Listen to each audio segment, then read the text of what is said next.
Today we are going to start the manhwa known as I'm Struck on the Same Day for 1,000 Years. The story starts where we get to know that the main character is stuck on the same day for his entire life like an endless loop. The time gets resets at the end of the day and the main character is reincarnated back to the same day. At first the main character felt lucky and he started to spend all his money like crazy as he will get back all his money back the next day. But soon he got bored and started venturing in the field of crime, gambling and things like that, as he doesn't have to worry about the consequences as it will be reset the next day. He even gets irritated, so he tries to kill himself to end this loop but fails every time.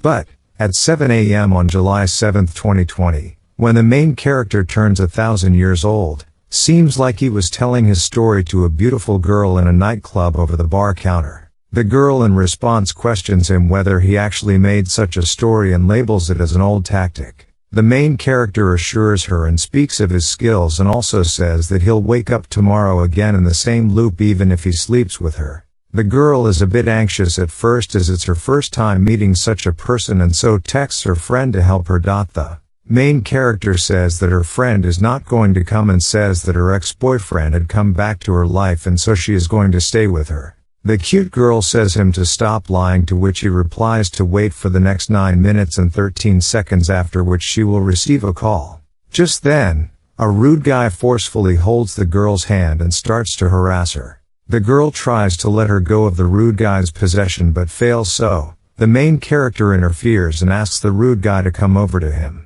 The rude guy questions the main character and quickly throws his cigarette towards the main character, but the main character doesn't even flinch or dodge the cigarette as it was thrown beside him to just scare him off. The rude guy is a bit shocked that the main character didn't even dodge the attack, quickly rushes towards him to land a punch on his face, but the main character quickly dodges the attack and at the same time make uppercut punch at hit jaw and bully gets thrown away in a single punch. And just then, the main boss arrives angrily stating how dare he touch his men and says he'll be a dead man now. The main character asks the bully's boss how did he grow up so fast and questions that whether this is how his elder brother Zhao taught him to be. The bully's boss is completely shocked and asks him how he knows his brother. The main character on the other hand calls the bully boss's elder brother Zhao and tells him that his younger brother was doing some bad stuff in the bar.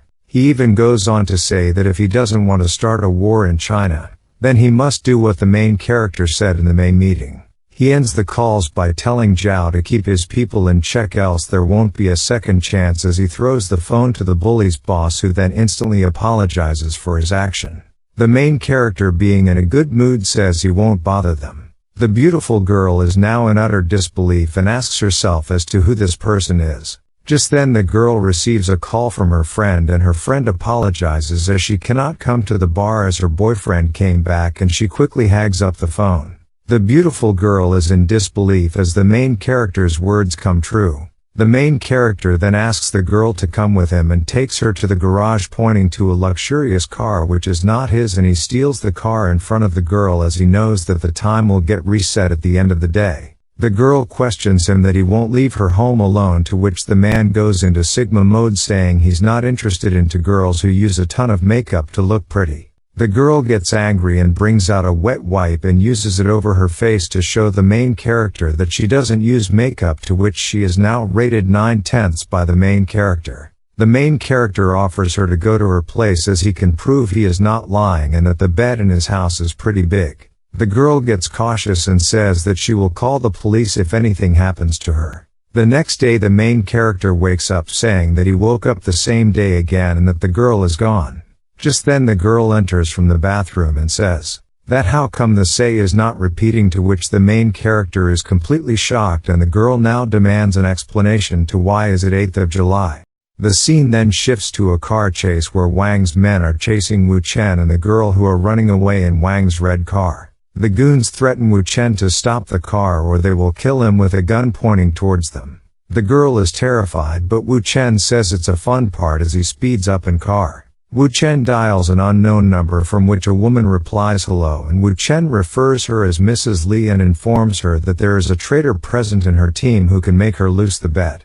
Mrs. Li is shocked and asks Wu Chen about how he knows about the bet, to which Wu Chen replies that he has his own sources. Wu Chen says that he can also tell more about her brother, but for that she has to send someone to meet him downstairs in her office within half an hour so that they can talk in person with her. Mrs. Li is curious and demands to who is she speaking to, but Wu Chen is caught up in the chase, being pinned down by both the cars on his side. Wu Chen makes a clean drift which amazes the goons chasing him, and they are in awe of his driving skills. Wu Chen quickly makes an escape and arrives at the girl's house. The girl tells Wu Chen that she won't be asking him how he knows her house address, as he will repeat his old crappy story, but before leaving, she compliments his driving skills, wants to know from where did he learn it from.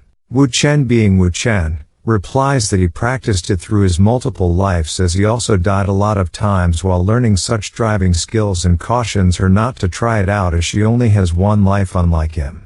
The girl is now irritated and asks him to stop lying and not expect her to call him even if he has her number now. Wu Chen drives away from the girl, and the girl thinks that the night was probably arranged by her friend, as Wu Chen wouldn't be knowing where she lived. She feels confident and thinks she won't let Wu Chen escape from her hands. Half an hour later, we are shown a girl named Li Ruobing, who is a star entrepreneur in the Donghai city, but her background is very complicated, as she is the sister of Wang Zhuangyuan, who can easily destroy the whole of East China, and because Li Ruobing is very beautiful, Wu Chen had a deep relationship with her during his lifetime. Wu Chen then arrives in Li Ruobing's office room, and she asks the guard to leave and starts to read Wu Chen's entire life summary of his education, his mother, and about her sister Wu Jiao, who goes to a high school. Wu Chen compliments her on finding so much information about him from just his phone number. Li, while tearing his information, mentions that he looks like an ordinary person, and an ordinary person cannot know about the bet, and demands to know who Wu Chen really is.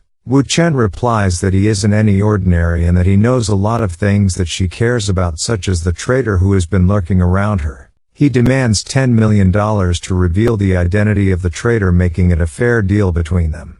Li Ruobing questions whether she should make a deal with a person who came out of nowhere and a person can be trusted, while she quickly pulls out her gun from her drawer and points it at his head. She demands him to explain everything or she won't let him get out alive. Wu Chen replies that he knows that she will surely shoot him, but then he tosses the bullet cartridge from the gun magazine in his hand.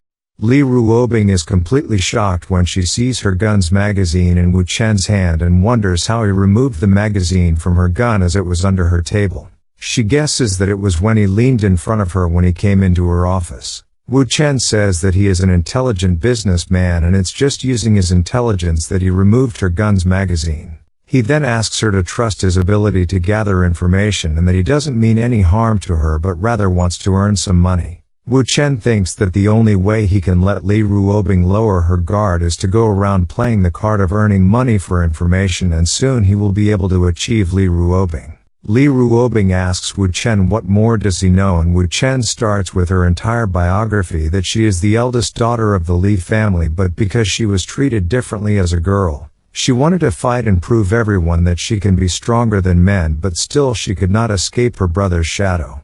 Her mother always helped her, but after their parents' divorce, she started to date other men and became a pain, so she is being forced to marry Ding Rulong. She wanted to run away from getting married, but she couldn't as she worried about her mother. So, she tried to get Ding Rulong die from her 3 fake boyfriends, but they all ended up failing. Her first fake boyfriend committed suicide, second one sent to a mental hospital, and the third was framed and imprisoned. All this was done by Ding Rulong, as he is a careful person and wants to make sure that no other man ever comes close to her. In order to escape the fate of marriage, she made a secret bet with Ding Rulong as to whoever has a bigger business after 5 years wins the bet. What she doesn't know is that Ding Rulong took someone from her side and made him to spy on her, and on the launch day, that spy will ruin everything for her. Finally, after speaking so much, Wu Chen decides to stop. And at that very moment, Li Ruobing brings out her checkbook and writes a check of $10 million and signs it. Giving the check to Wu Chen, she asks him to reveal the traitor, and he calmly says he will surely tell her. A person named Feng Yan, who is the senior assistant, knocks to enter the office, who requires Miss Li's signature on some documents. Wu Chen grabs the assistant's head and slams it onto her desk, pointing a gun at his head, saying that he is the traitor, and questions the assistant what the $5 million in his Swiss bank account are for. The assistant completely denies of knowing anything, saying they are mistaken. Wu Chen, pissed off, takes his phone and dials to Ding Rulong from the assistant's phone, and Ding from the other side asks whether he got the information which proved Wu Chen's point. Li Ruobing tells the assistant that he had made a lot of money over the years in every shady manner possible. But she turned her black eye as he has been working for her since a long time, and she didn't think that he would sell her out for just $5 million. The assistant accepts his mistake, kneeling on the floor, and starts to speak something. Wu Chen at the same moment interrupts him and says her not to believe his words, as he will try to speak of her mother, as it is her weak point, which Ding Rulong has told the assistant. Li Ruobing is taken aback and tells the assistant to go away, as she never wants to see him again. Wu Chen says that he thought she would kill the assistant, but Li Ruobing says that she didn't want to do it herself, but the assistant will be dead by the end of the day. She says that she is still suspicious of Wu Chen's identity, as he can be sent by Ding Rulong, and the assistant was just a mere pawn to win over her trust. Wu Chen tells her that if she is still so suspicious of him, then he has a way to prove his innocence, and all she has to do is to let him be her fake boyfriend. Wu Chen speaks to Li Ruobing about how concerned Ding Rulong is about his reputation, and will not still back quiet if Li starts going out with him. So, by becoming her boyfriend is the best way he can prove his innocence. Li Ruobing tells him that she had 3 boyfriends in the past, and all 3 got screwed up by Ding Rulong. Wu Chen knows that and says that if people want to climb higher, then having a relationship in life will make it very interesting. Li, pointing a gun at his forehead, admits that he is very special. He is courageous and bold, but he is very young, and it would be a pity as he could die, and asks him, isn't he afraid of this? Wu Chen says that if she really wanted to kill someone, she would have called someone in by that time, and that there is nothing to be afraid of. Li Ruobing is impressed by Wu Chen and says that couples should have an intimate photo, and goes on to click photos with Wu Chen. With this, she can confirm Wu Chen's identity by sending a photo of them as a couple to Ding Rulong, and at the same time also irritate and offend Ding Rulong. From that day onwards, Wu Chen is her boyfriend, and she asks him to become her personal assistant, and that she will get someone to fill the position later, and wants to know what happened to her brother. Wu Chen tells that the top 3 clubs of China run by her brother, the East China Sea Crown, the Central China Regal, and the South China Sea Plaza, which everyone knows. But the East China Sea Crown has done something beyond their boundary, which involves many top celebrities, rich people and officials, and an investigation has begun 3 months ago in this matter. Wu Chen mentions that according to what he knows is that their network will be closed in another month at the most. Li Ruobing is shocked, and Wu Chen tells that it is not only her brother's problem but also troublesome for the entire Li family. Once the investigation is done, her brother will not only be sent to prison, but the Li family can abandon her brother. Li Ruobing tries to confirm it in a serious manner and asks for a surety regarding the information. The scene then shifts to the East China Sea Crown Entertainment Club, where the goons are explaining of what happened during the car chase. Wang Zhuangyuan, who is Li Ruotai's right-hand man, is furious that a person had stolen their car, injured their man, and even used their Li surname, and questions whether the person wishes to live any longer or not. Zhao Guzai, Li Ruotai's left-hand man, says that it's strange that someone would have his phone number and know about the May rally. Whereas Li Ruotai, the eldest grandson of the Li family, wants to meet the person himself so that he can kill that person with his own bare hands. Just then Li Ruobing enters the room, and everyone is startled by her sudden appearance. Her brother Li Ruotai tells his subordinates to put out the sum urgently, as he fears and respects his sister very much, and asks Li Ruobing whether there is any urgent matter, as she came in person to meet him. Li Ruobing says that she has to introduce someone to him. Wu Chen then says that he borrowed his car yesterday to play, and so he tosses over the car keys to him and says that the car in the underground parking has a lot of fantasy fashion. Just then the goon who chased Wu Chen yesterday shouts that this is the same person who used the Li surname yesterday. We can see that Ruotai, who the eldest grandson of the Li family, is actually the most favored and is able to use most of the family's power, so, compared to Li Ruobing, he is really strong, and his strength is also not weaker than Ding Rulong. Li Ruobing, on the other hand, grew up tough since she was a child, as she spared no effort whether it was to protect her brother or to beat him up, which also led Li Ruotai to respect and fear his sister. Ruotai was just going to speak about Wu Chen, but Li Ruobing immediately pulled his ears and said him that Wu Chen is his brother-in-law. Everyone was shocked at this revelation, but Li Ruotai didn't believe it, as she could be playing the fake boyfriend trick again and felt that Wu Chen is also an ordinary person. He asks her of a reason to be with Wu Chen. Li Ruobing starts acting up and says that she is not feeling well lately and leans on Wu Chen's chest and says Wu Chen that it's all his fault. Wu Chen asks her that, isn't she going too far with her drama, and says that he isn't afraid of Ding Rulong. But Li Ruobing's brother is completely stunned seeing Wu Chen and her sister so close to each other like a couple.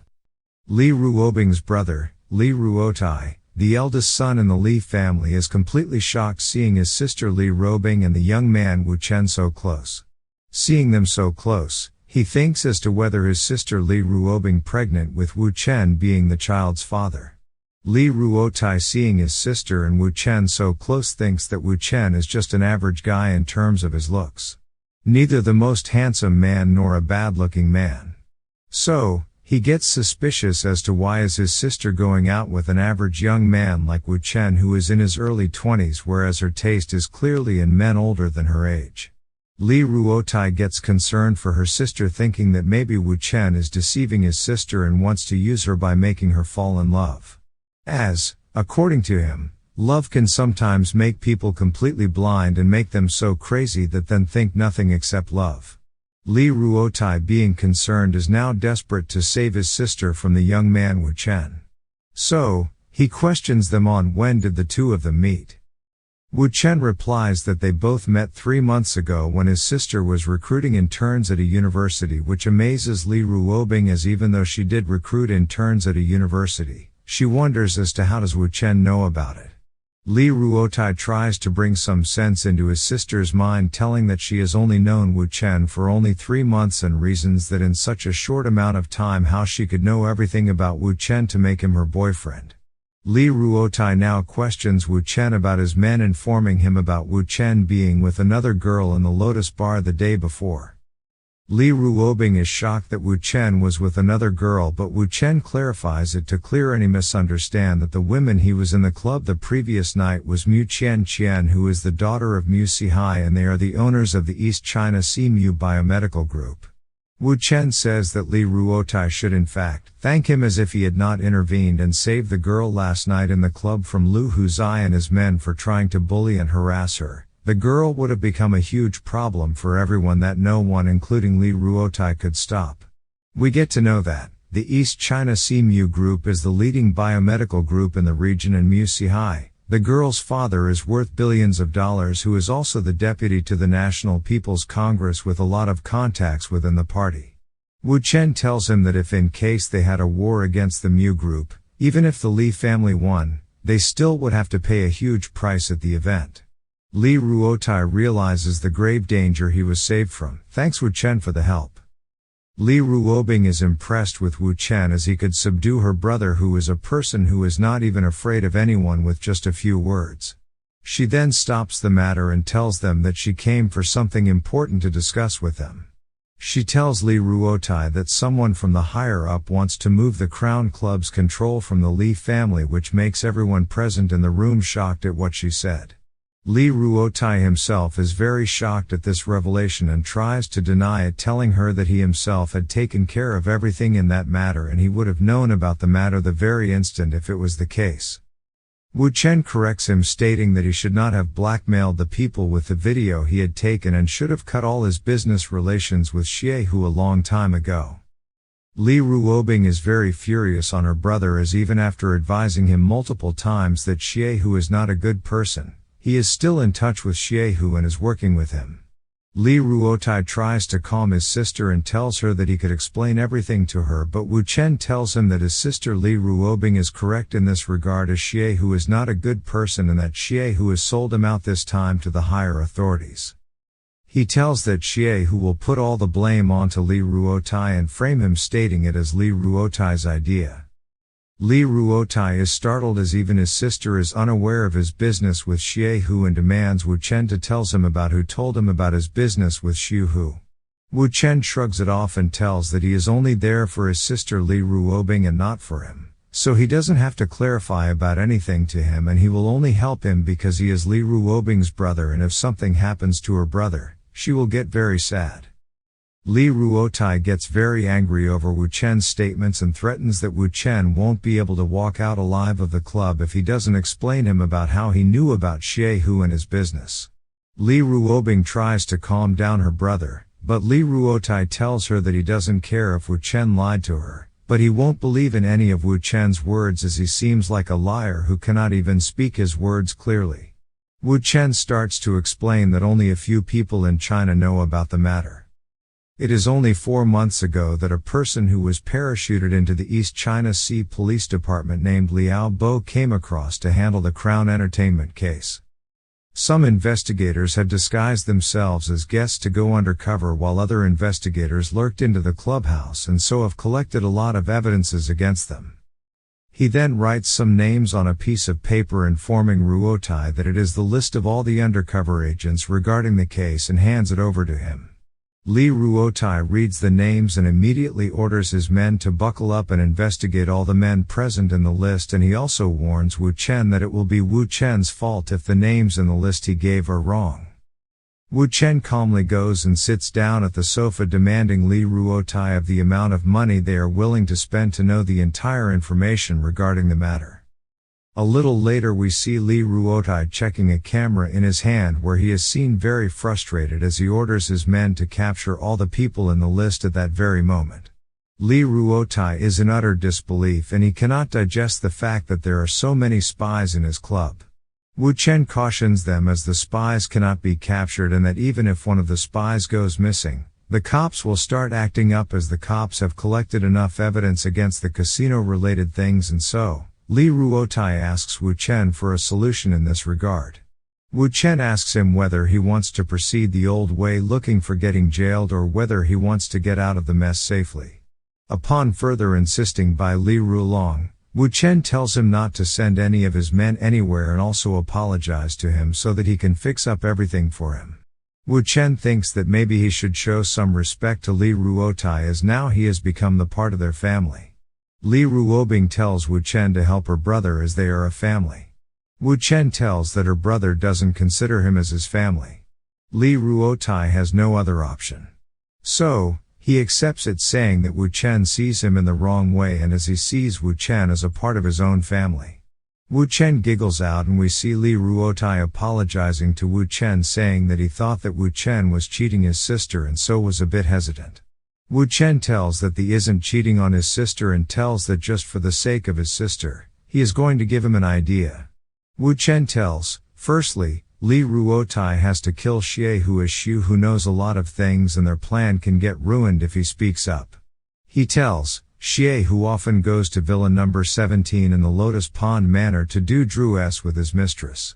So, if Xie Hu dies of an overdose, Li Ruotai won't be suspected of Xie Hu's death.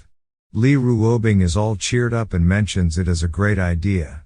Wu Chen continues with the second step, which is to destroy the evidence which is in Liao Bio's hand.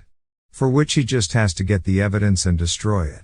Ruotai tells, he will get Liao Bio, and Wu Chen asks is whether he's crazy because Liao Bio is too big of a person to be taken down. He explains that in a locality called Willow Street, in the 2nd Avenue's Unit 3, there is room number 501. Within that room, under the master bedroom closet is a hidden safe. The password to the safe is 571,564 and the evidence is inside that safe. He further tells, that since the investigation was a top secret mission, they have only one main file in order to prevent leaks. So, if they destroy that evidence, they will be good to go. Ruotai is started at such a detailed information that too with the password to the safe. Wu Chen mentions the third step to tell the head of the family about this matter and most importantly, his business with Xie Hu with utmost clarity as they are talking about the Wei family now. We get to know that Li family and the Wei family had been hostile for many years with both sides being in a full-scale war for once. This also led many people from both the sides to get prisoned. This is also the reason why the Li family wanted to get Li Ruobing to get married into the Ding family in order to join forces with them as the Wei family has an upper hand over the Li family. He tells them to let the Wei family seize the opportunity, as they would take advantage to fight with the Li family and to overcome the troubles the head of the family must know about it. Ruotai unwillingly accepts to Wu Chen, but Wu Chen isn't finished yet and continues his final move. He tells to set fire to the Crown Club. A little fire that can make it to the news so that he can justify shutting down the club for redecorating without getting suspected. Wu Chen guarantees that Li Ruotai will be safe if he does all the 4 things he mentioned. Li Ruobing grabs her brother's ears and asks him whether he understood what her boyfriend said or not. Li Ruotai tells her to stop, as he has understood everything and will do what Wu Chen said to him. Suddenly, Li Ruotai's phone rings, and upon attending the call, he is shocked as his dealer has lost over 2 billion to a customer in the casino. Li Ruotai tries to take a leave from Wu Chen and his sister to go to the casino urgently, but Wu Chen questions him whether it is Shen Gongjin who is the owner of the Fusheng Aluminum. We then see Wu Chen telling about Shen Gongjin that Shen had arrived in the East China Sea the day before and had purposely cleared all the gambling experts from the city of Macau so that he could take revenge of his previous shame. He tells that they are screwed, as status doesn't matter in the casino since Ruotai's and Xie, whose business relied on people to cheat people in the gambling game. The casino works like that, on letting people win at first and latter make the player lose everything. Shen Guangjin had also lost several hundred millions in the casino, leading financial trouble in his company. So, in order to solve the issue, he raised money from other people and got to know that other people had also lost a lot of money like him. So, he went to the Wei family for the help, and when Wei family did their investigation, they found out the secretly filmed tape, and the Wei family seized the opportunity with others to bring down the Li family. Wu Chen informs that under normal conditions, Shen would have not dared to challenge them by bringing a gambling expert to the casino, but he isn't afraid, as he knows that Li Ruotai is finished with the issues he is facing. Li Ruotai is furious on Shen Guangjin, threatening to take revenge on him sooner or later. We are then shown Shen and his expert playing at a table, and they again defeat a player in the game. Shen seems to be enjoying the game and getting richer at the same time. Ruotai and team arrives congratulating Shen on having a good hand during the games. Shen tauntingly asks that Mr. Li won't mind since he has won a lot of money today, but Ruotai shrugs it off, labeling it as very little money and he can afford to lose that. Shen mockingly tries to tell Ruotai that the experts in the Crown Club couldn't win against him, and it seems that he has brought a little talent under him to defeat him. Chen denies it and asks whether he would like to play a few games with him as well. Shen laughs it off, mentioning whether Mr. Li is trying to be modest by sending a youngster to play against him in the game. He adds, saying how embarrassing it is for the Li family to keep going on even after losing 200 million against him. Ruotai asks Li Ruobing whether Wu Chen is skilled in gambling as well, but she denies knowing about his skills. We get to know that gambling masters are good at guessing the psychology of their opponents through minimal expressions and their movements. It requires a great amount of experience in the game which young people cannot possess. Shen's expert feels that he can accurately guess Wu Chen's card by just looking at his expressions. Ruobing tries to confirm from Wu Chen if he wishes to gamble, and Wu Chen without any hesitation tells her that he can defeat any casino in the world. The game begins and we see Shen's expert noticing Wu Chen not looking at the concealed cards. Wu Chen bets for 500,000 and the expert seems to call the same. We see this happening through multiple rounds, and we see Wu Chen winning the rounds. Ruotai takes no time mocking back Shen, for the expert he hired seems to be running out of his luck. Shen is trying praise Li as he tries to lure Li into his trap. It is seen that Shen and his expert intentionally lose a few games in the beginning to observe the opponent's habit and analyze their opponent's way of thinking, and then incentivize them finally taking it all back from the opponent. Shen knows that since Li Ruotai has lost more than 200 million already, they will not refuse to continue playing to recover their losses, and they will certainly add more chips from the casino side to Wu Chen to win the game. It is round 30 now and the dealer requests to place their bets, and Wu Chen goes for 1 million this time without looking at his cards. Wu Chen goes in for another million and the expert goes all in since he thinks that Wu Chen has a very bad hand and he has a pair of kings. It's almost a win for the expert. Ruotai sees that Wu Chen has a better probability to win but is unsure since the final card is not yet revealed. Wu Chen goes all in but the expert wishes to add another 100 million as there is very little money on the table. Wu Chen being confident raises it to 200 million instead. Ruotai hints the employees to bring the chips to the table and Wu Chen raises the bet by 100 million. The expert observes that Wu Chen's finger position seems that the card is a very important one. Therefore, that card can be an ace which can make the expert lose. So, he folds his bet trying to mock Wu Chen for not listening to his advice. Ruobing tries to guess whether it is an ace but Wu Chen denies it, revealing it as the two of hearts. The expert is very furious as Wu Chen had tricked him but Wu Chen denies it, saying the expert didn't keep up with the bet. The expert has grasped another one of Wu Chen's tactics in the meanwhile and we see round 31 in play. The expert's bottom card is a 9 of diamond and since both their hands have the same value of cards, unless Wu Chen's bottom card is a 9 of spades, there is not way Wu Chen could beat the expert. But, since the probability of all 4 nines coming out in one game is very low and Wu Chen doesn't often looks at his bottom card, the expert seems very confident in winning the round. He proposes it to be the round to determine the winner and bets 200 million going all in. Wu Chen seems unmoved and bets the same. We see everyone getting tensed over the table due to the sheer amount of the bet on the table. Li Ruobing questions whether going all in for 200 million is a bit risky and her brother consoles her, saying that since Wu Chen has been lucky so far, he sees no problem at the moment. The expert also goes all in and advises Wu Chen that the most important thing while gambling is to not lose his mind. Because if he cannot control his mind, he won't be able to go too far. He confidently plays his card and mocking asks whether Wu Chen considers himself as the god of gambling that he bets without even looking at the hidden cards properly. With this he joyfully tries to claim that the 200 million is now his. Everyone is shocked as they think the game is now over since the expert has the guaranteed win. Chen teases Li that they won't mind losing such a small amount since they are a very big family, since Li had mentioned it earlier when he met Chen.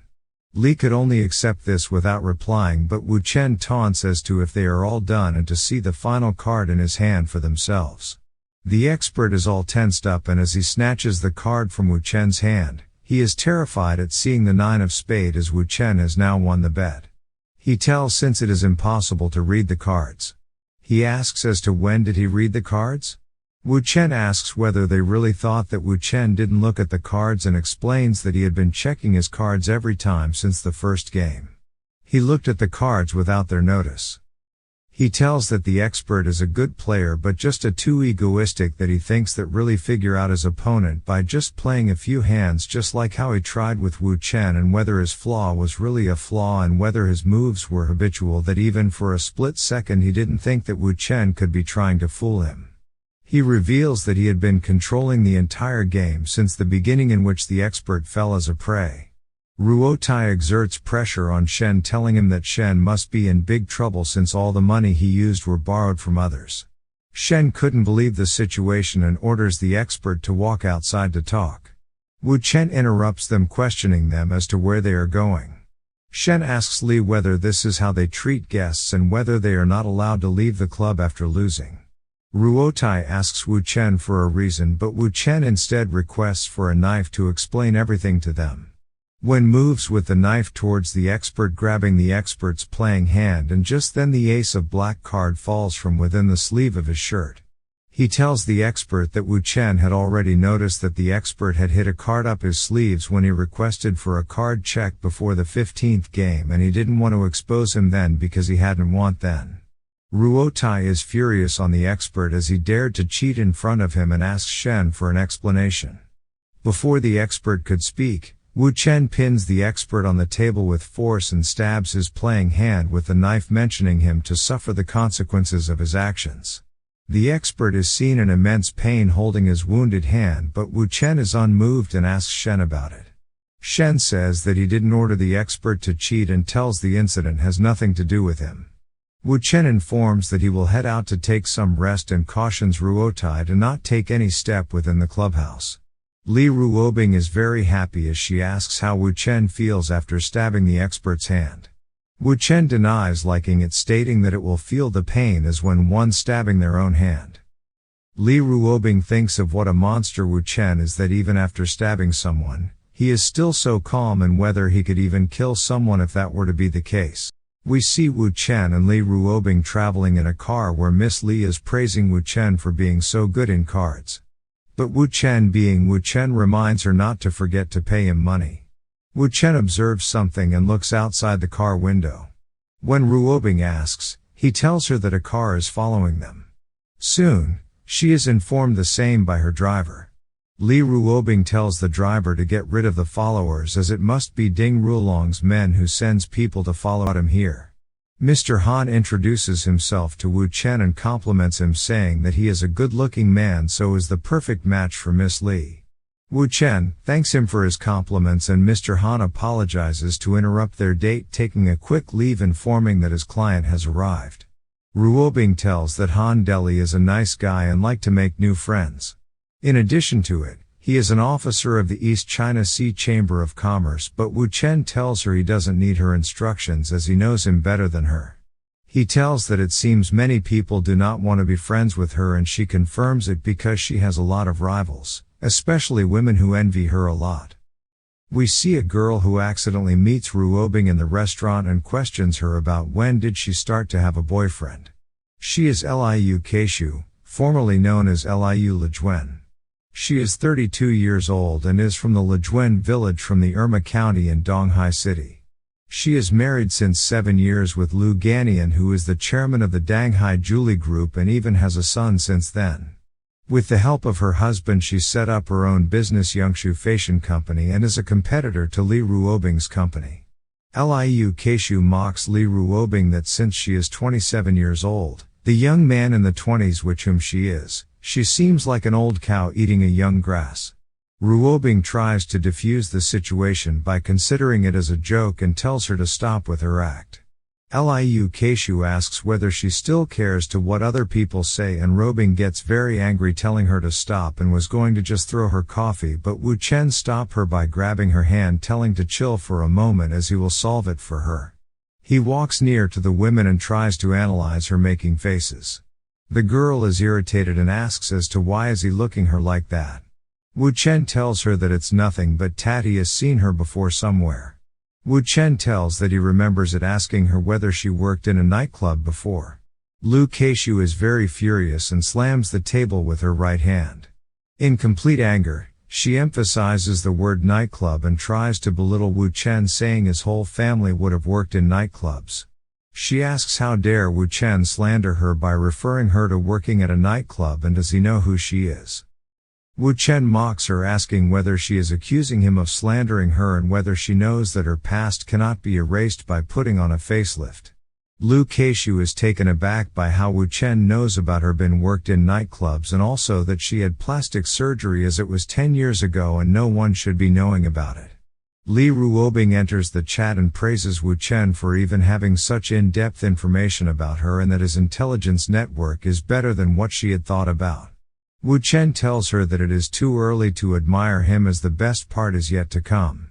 We see Lu Ganian, who is the chairman of the Donghai Jewelry Group and the vice president of the Donghai Chamber, walking towards them and asking Keishu about the matter.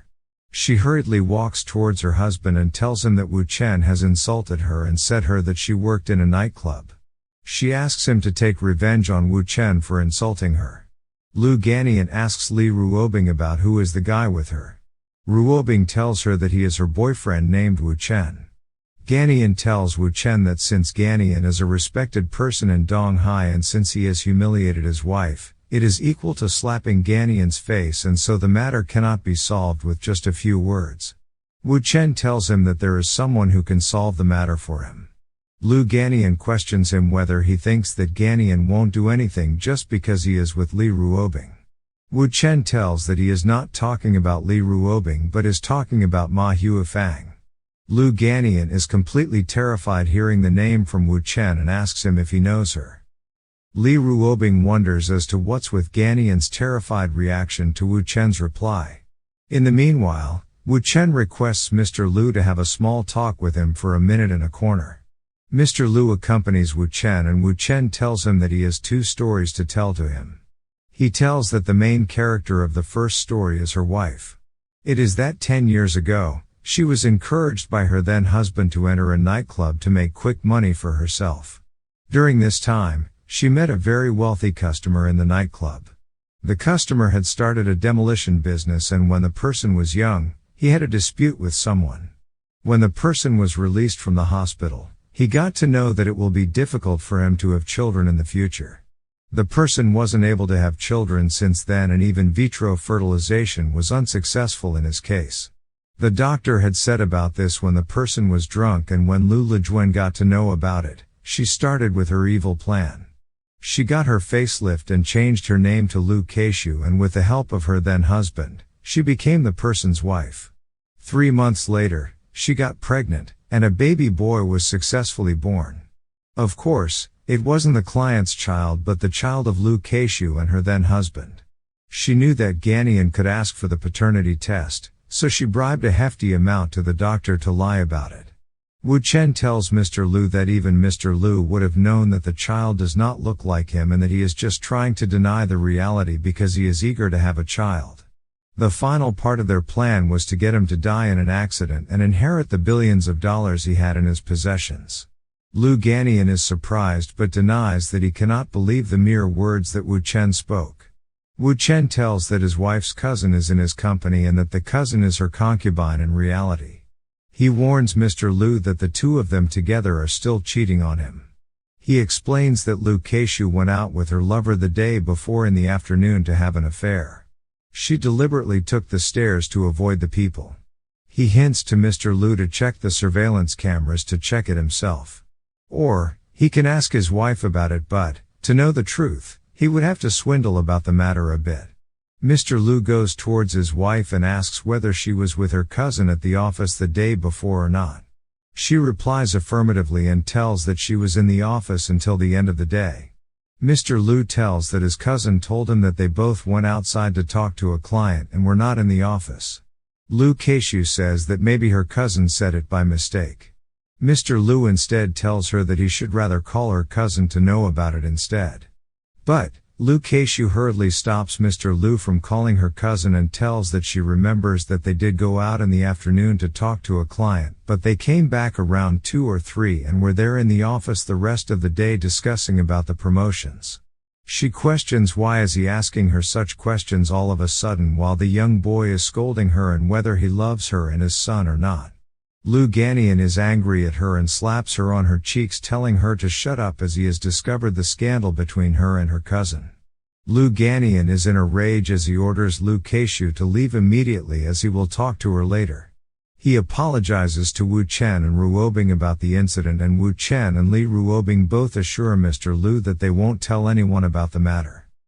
Mr. Lu tells that he just wanted to have a child and didn't know that he would be used like that for it. Mr. Lu seems to have lost all hope as he accepts his fate of being unable to have a child, but Wu Chen denies it, informing him that Mr. Lu has a very good son. Mr. Lu is shocked on hearing about it as Wu Chen tells Mr. Lu that he still has the second story left. There was a couple who were childhood friends and one day they fell in love with each other. Both of them thought that now they can spend their lives together living happily. The man soon became wealthy and because of that eventually cheated on her partner. He ran away with his new lover with all his money, unknown to the fact that his wife was pregnant. His ex-wife later gave birth to a boy and she even had to cut off from her parents from getting ashamed of having a child from their relationship. The woman was treated like an untouchable, but she still raised her child facing all the difficulties on her own. It is out of her hatred that she told her child that his father is dead. Her son has a successful career and started his own family of 4, living happily. Wu Chen tells that he can indeed have children and also has a granddaughter. Mr. Lu is delighted and wants to know the name of his son, and Wu Chen tells him that his son is named Ma Jiawei after his mother's name. Mr. Lu is concerned as his wife didn't marry any other women and gets to know that his wife doesn't trust men anymore after what happened to her.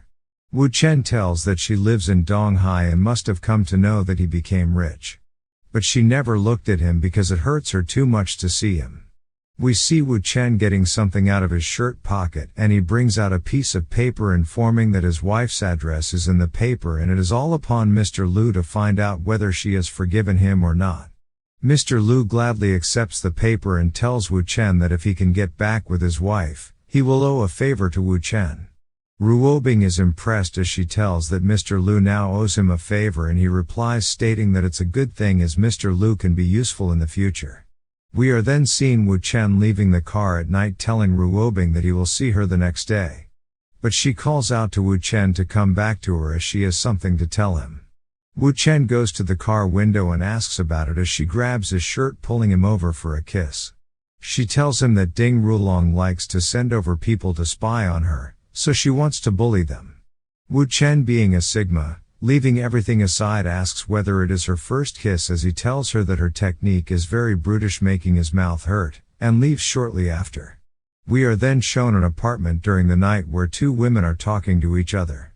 These two girls are Lily and Mu Qian Qian, the girl at the bar. She tells her friend Lily that she is hungry and they should go eat something, but her friend denies, telling her that they need to wait for the young boy she met.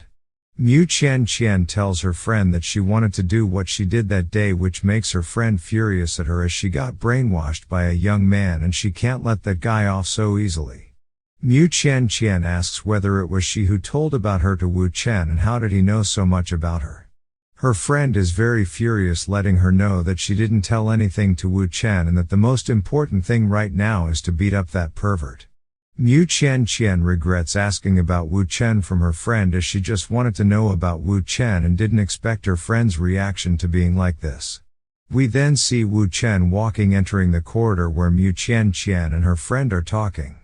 Mu Qian Qian tells her friend that he is Wu Chen and Wu Chen tells them that he is there. Her friend Lily boldly asks Wu Chen, how could he cheat on Mu Qian Qian and that he is a horrible person? Wu Chen in return asks how come she has so much courage to come at him so boldly if she knew Wu Chen was such a bad guy. As he goes into his pocket trying to get something, her friend gets cautious and warns Wu Chen to stay away.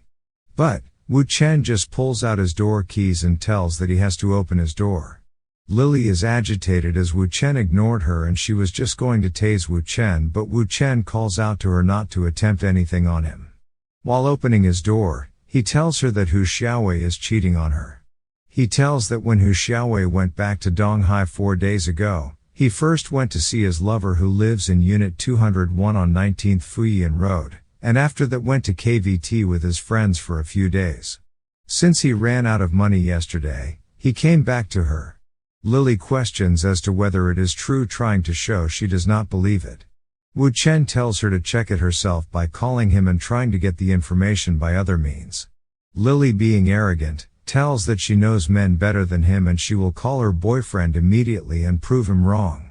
Lily calls her boyfriend and asks about his whereabouts, telling him that there is $10,000 in his room drawer.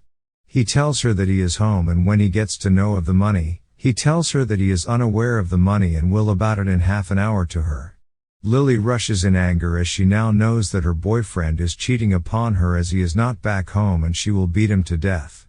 Mu Qian Qian tells her to wait for her as she also wants to join her, but Wu Chen grabs Mu Qian Qian by her waist and lifts her with both his hands and asks her that since she is here, doesn't she want to come into the house?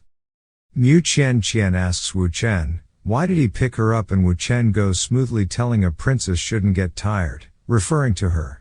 She yells at him to put her down as she can walk by herself, but Wu Chen continues to walk, lifting her as she continuously yells at him to put her down. Yeah, boy. The scene shifts to the next day morning where we see Wu Chen getting up and sitting on his bed and taking a quick stretch, noticing Mu Qian still sleeping on the bed. He asks why is she still sleeping as it is morning. She shouts at him, telling him that she didn't get enough sleep because of him and she needs to have her beauty sleep. A paper ball flies over to her side, thrown by Wu Chen, who tells her that it is his phone number. She can call him if she wants to meet him and doesn't have to just wait outside the house for him to return. She is happy and tells him that it's all the same that is waiting for him to return. We see a masked man in a car following Wu Chen as he gets out of the apartment. Wu Chen notices the guy and then calls someone using his phone. He asks the person on the phone whether he sent someone to follow him for the day and whether he is still not done. He tells that he is going for training and to visit him on the training grounds to find him. Sometime later we see Wu Chen training. He had mastered the fighting techniques in the past 1,000 years, but his physical fitness isn't good enough and he has to train even more as he has offended Ding Rulong and doesn't know what kind of troubles he will face in the future.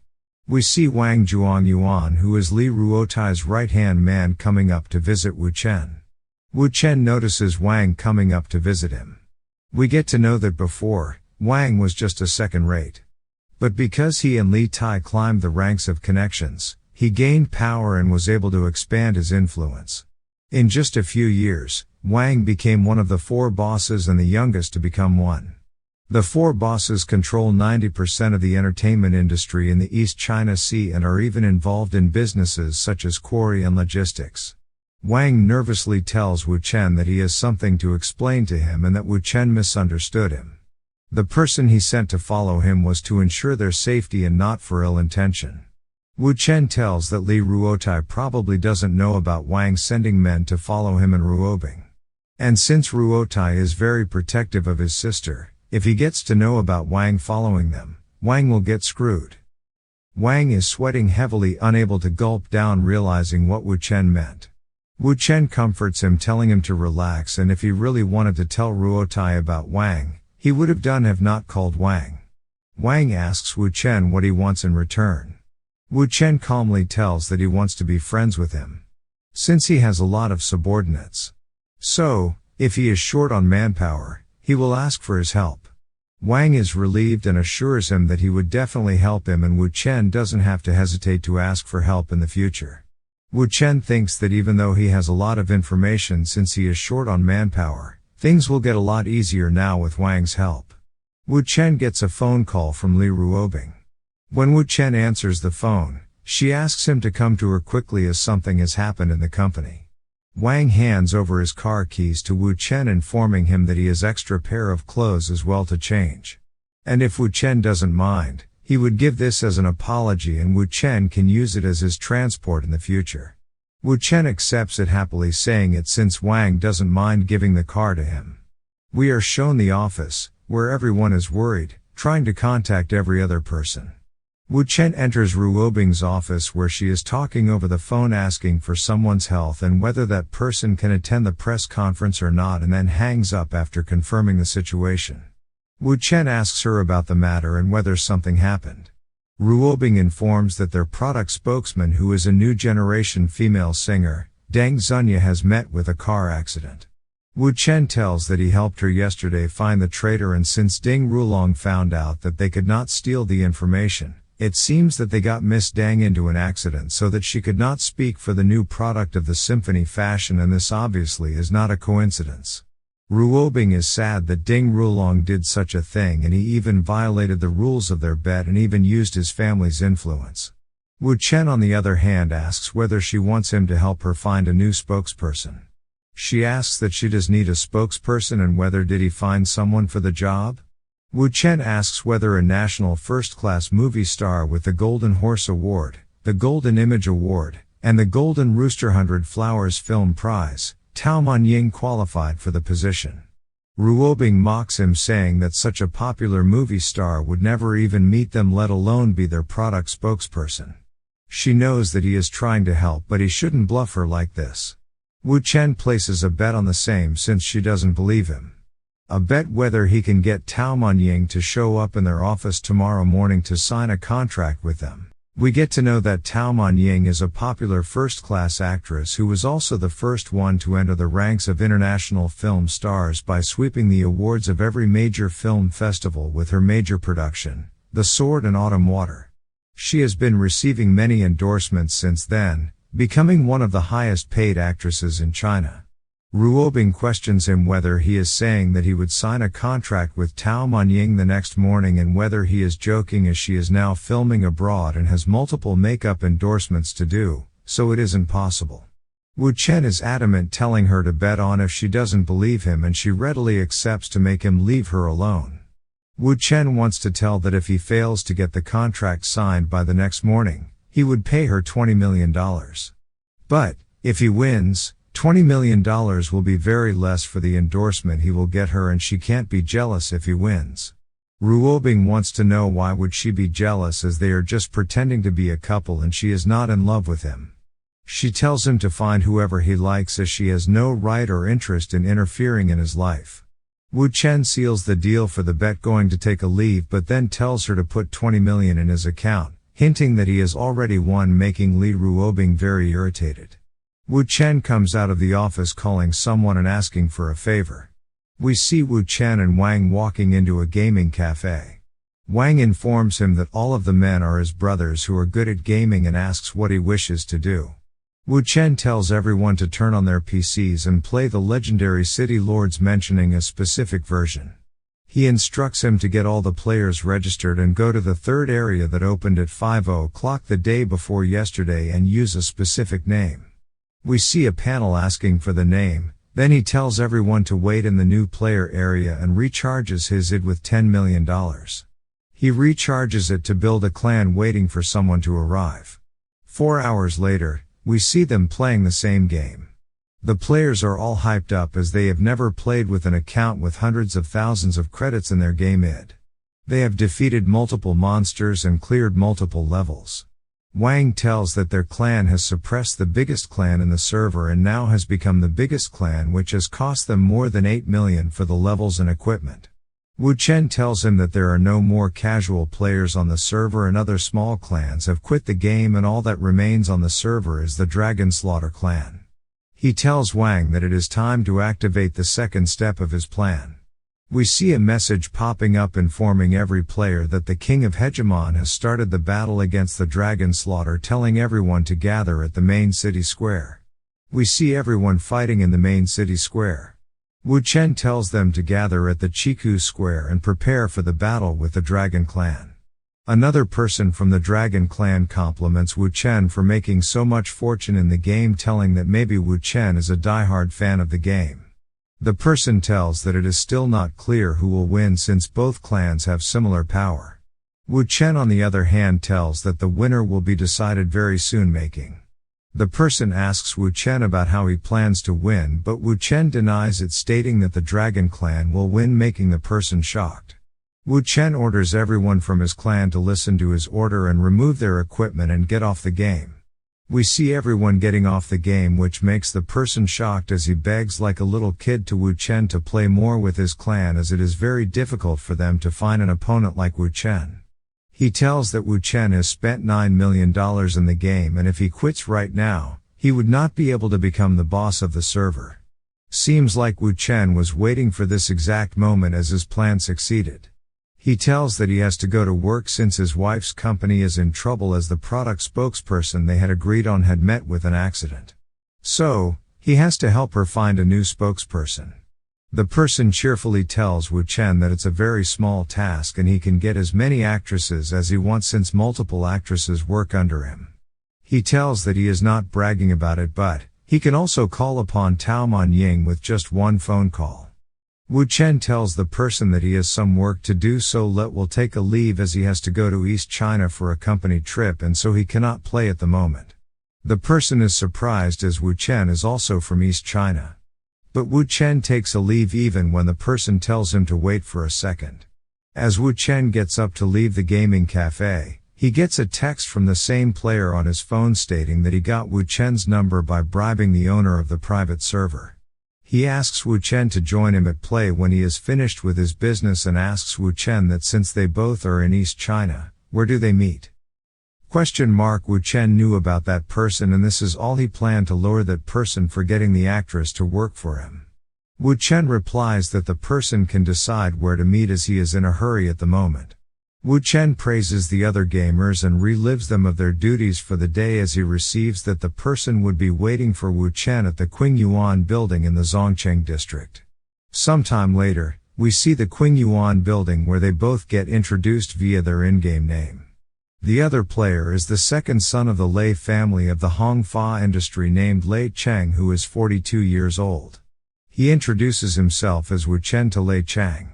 Lei Chang asks him as to whether he knows anything about him, and Wu Chen butters him well. Chang hooks onto the word reputation as Wu Chen mentioned it in his praises and demands Wu Chen to reveal his family name. Wu Chen tries to calm down the situation, telling that Chang shouldn't be afraid as he is not there to harm him. The Hong Fa Lei family is a top 10 industrial company in the nation as their total assets exceed $60 billion. Lei Zhengui is the 70-year-old chairman in the semi-retired state, and the main person in charge is Yu Lei Yu. Any major family that comes in contact with Lei Chang is considered a traitor to Lei Yu, as Lei Yu has always wanted Chang's life to succeed. Chang is unmoved and demands Wu Chen reveal which family he is from. Wu Chen tells him to slow down as he is not from any family and it is just fate that he was able to meet him. Chang thinks that he will have to slowly get Wu Chen to reveal his identity and whether he is sent by Lei Yu or not. But seems that he is too young for all this and maybe is a food delivery guy. Chang wants to know about his wife's problem as Wu Chen has spent so much money on the game but still couldn't even get a spokesperson. Wu Chen tells Chang not to tease him as he never thought that people would get his spokesperson into an accident. Chang asks whether this is the reason why he blew so much money in a game to kill people and vent anger on them in the game. Chang tells Wu Chen not to worry as he swears to help him find a spokesperson and asks about Wu Chen's wife's business. Wu Chen replies that they make cosmetics and it's called Symphony Fashion. Chen tells that so he is Li Ruobing's man and laughs out, telling that he should have said about it if he was from the Li family and he thought that Wu Chen was from some other family since he was trying to hide it. Wu Chen clears it, telling that he is not considered to be with the Li family as even Sheng would be knowing about Ruobing's relationship with her family. Wu Chen suddenly gets a call from Ruobing, and when he answers his phone, Ruobing questions him whether he took $10 million to spend on games. Wu Chen tells her that he cannot explain it to her at the moment and tells her that they can increase the bet if she wants and that whoever loses will have to kneel and apologize to the winner. Ruobing tells him that he is just trying to delay the outcome of the bet. Cheng is surprised as to how Wu Chen is talking to Ruobing and asks about it as he is terrified at the outcome of the event of Li Ruobing kneeling to Wu Chen and wonders who Wu Chen is. Wu Chen tries to snug it off, labeling it as couple things and Ruobing being a bit temperamental, and they had a bet which has now gotten even bigger. Cheng understands the matter as he invites Wu Chen to drink some tea, wanting to know about the bet if he doesn't mind telling. Wu Chen tells that someone is trying to mess with his wife's company and he wanted to help her, but Ruobing denies it every time, being protective of him from Ding Rulong. Cheng understands that Ding Rulong got the spokesperson into an accident. Wu Chen adds that Ruobing is afraid that if Ding Rulong discovers about Wu Chen, he would come after Wu Chen, and so she is concerned for his safety. Wu Chen tries to put up a good act by asking Cheng whether Wu Chen is a dignified man, knowing that Ding Rulong is trying to get his wife from Wu Chen. Should he act like a coward hiding somewhere? If he cannot even do something, would he even call himself a man? Cheng is taken by Wu Chen's words as he slams the table and agrees that Wu Chen is absolutely right and orders his men to replace the tea with some wine for the manly talk. He tells Wu Chen that Wu Chen is a man and he won't be a coward anymore and tells him to continue. Wu Chen had made a bet where Ruobing had given him full authority over the company's new product launch, and if the press conference goes off without a hitch, then Wu Chen wins the bet, else Ruobing will win the bet. He adds that if he loses the bet, he will have to listen to everything she says to him and will have to restrain himself and live like a small boy. After hearing everything, Cheng gets excited and tells that he can easily help him in this case as it's just a spokesperson. He immediately calls someone and we see a girl's phone ringing. She picks up her phone and greets him as her father. We see Cheng talking to his daughter, telling her to take a leave from her work and come back to East China as there is a very urgent work for her. He tells her that she has to do a cosmetic brand endorsement and not to be afraid of breaching any agreement as he will pay for all the contracts, and wishes her good luck, ending the call. He shows the phone screen with his daughter's contact information and Wu Chen gets shocked. Deep down in Wu Chen's mind, he knows that this was the result he had planned and it went on very smoothly, even though Tao Manying's contract would be a huge amount. He wanted to tell about Lei Yu's affairs as an exchange to Cheng, but since he is a friend now who didn't even hesitate to offend Ding Rulong for standing with Wu Chen's side, He will treat him fairly. Chen tells that they were destined to meet each other and he is just older by a few years so he can call him Brother Sheng from now on. Wu Chen tells that it's alright and they truly were destined to meet each other. Sheng is taken aback as Wu Chen labels it as fate. Wu Chen shows his phone and asks Cheng to read the text message from the phone and we see Cheng's finger trembling after reading the message. Wu Chen tells him to find the owner of the number and get that person. That person will tell him about the truth of his accident which happened 10 years ago and has made Cheng go into a deep mode of shock and fear. Wu Chen tells Cheng to hurry up as if he is slow in catching up with the person. The person may flee overseas as the person is Xiang Shengjin. Cheng is in deep thought as he had already informed all his men but it seems that he has to hurry up to catch that person and let him slip away this time. We get to know that 10 years ago on the same night, a pre-planned truck crashed into Cheng's car at the junction of the road. Cheng tried to react quickly but was of no use as the car flew straight off into a valley and the car soon exploded into flames. Cheng was lucky and somehow survived the crash but his wife died right in front of him from the deadly car crash.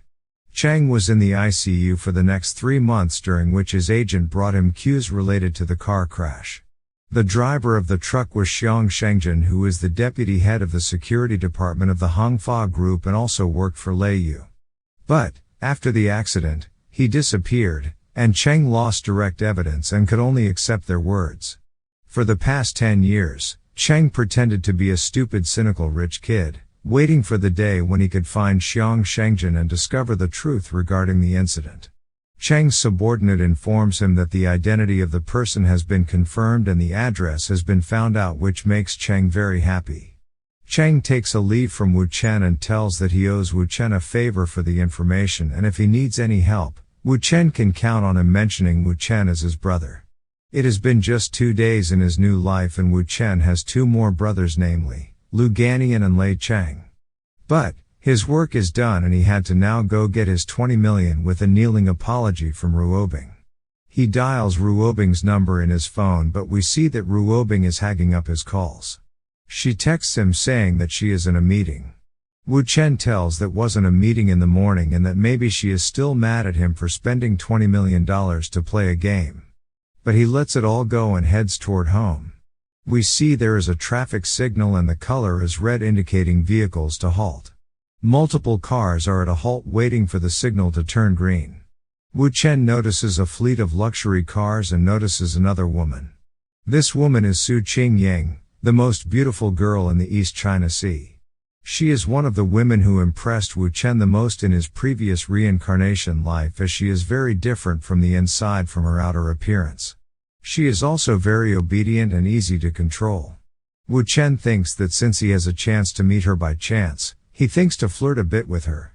He tries to wave his hand to her but she immediately closes her windows. This makes Wu Chen even more interested as Wu Chen texts her saying that when he saw her in person, she was way more beautiful than her appearance on the TV. He had saying when will there be a bright moon? This is a secret code which will make her surprised when she sees the text message as it contains her secret and she will definitely take the initiative to ask him out and negotiate. He gets a message thinking it's from her but he sees that it is from Li Ruotai as he requests Wu Chen to meet him for he has something to give to Wu Chen. Sometime later, we see Wu Chen and Ruotai standing in front of a lavish apartment. Ruotai tells that the house is 600 square feet with ground plus 3 floors and 1 underground floor along with a courtyard all for him. Ruotai tells that Wu Chen helped him a lot yesterday and besides since his sister is pregnant, she cannot go to live with him in his old house so he gave him an early wedding present. He asks for his ID card so that he can get the papers done immediately. Wu Chen is a bit startled but doesn't speak anything. The next day morning, the 10th of July, we see a beautiful woman with a bodyguard asking about Miss Li as she has an appointment with her at the reception. She is asked for her name by the receptionist and she answers it as Tao. The receptionist checks the records but is unable to find the appointment and thinks it is strange and asks her to wait for a moment as she checks about it. We see Ruobing yelling at her employees for not being able to find a spokesperson in the first meeting room. Just like any typical boss, she asks why are they getting paid so much if they cannot even do such a small task. She gets a call from the receptionist, and upon getting to know it's Tao Man Ying, she tells the receptionist to bring the girl to her office. Ruobing is shocked as no one from the company invited her and whether Wu Chen invite her. Ruobing and Miss Tao meet and have a firm handshake as Ruobing apologizes for not being able to inform the receptionist about the meeting. Miss Tao is very chill as she praises her beauty and that she and Wu Chen are really a very good couple. Ruobing asks her to have a seat and asks how does she know and meet her husband? Miss Tao tells that they do not each other but her godfather, Lei Cheng, and Wu Chen are both brothers, and her godfather, Mr. Cheng, had sent her there. Ruobing sweats getting to know about Wu Chen and Mr. Cheng being brothers. She is interrupted by Miss Tao to hurry up with the contract signing since she is in a hurry. Li Ruobing apologizes and orders her employee to quickly bring the contract for signing. They have a firm handshake, exchanging greetings for starting off to work together on the project. We see Wu Chen in Ruobing's office telling her that since the contract has been signed, she should apologize to him as she has lost the bet. She asks Wu Chen about how he knew and met Lei Cheng. Wu Chen tells her that she is asking too many questions and a magician never reveals his tricks. He tells her not to change the subject of their conversation and to come and apologize to him. Ruobing takes off her jacket and then removes her brown heels. Tucking her hair back, she says that she is Li Ruobing and gets down on her knees on the floor. She says that she apologizes. Wu Chen is impressed as Li Ruobing is really kneeling down to him to apologize, and so he lends his hand accepting her apology and telling her to get up. She gets a call from Ruotai who tells her that someone is investigating her boyfriend Wu Chen as he just received the news. Li Ruobing asks about the investigators and Ruotai tells her that it is the Golden Service Group, the Su family. Ruobing asks Wu Chen about why is the Su family investigating him, but Wu Chen tells her not to get involved in the matter as it's none of her business. Ruobing questions whether Wu Chen is trying to be mysterious again and whether he is acting like this because he wants her to pay more attention to him, or is it that he has fallen in love with her.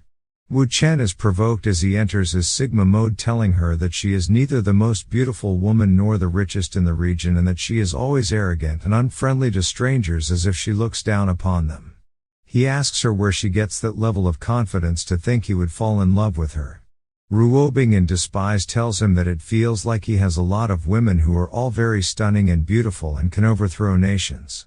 He tells her that he used to have a lot of women before but not much anymore.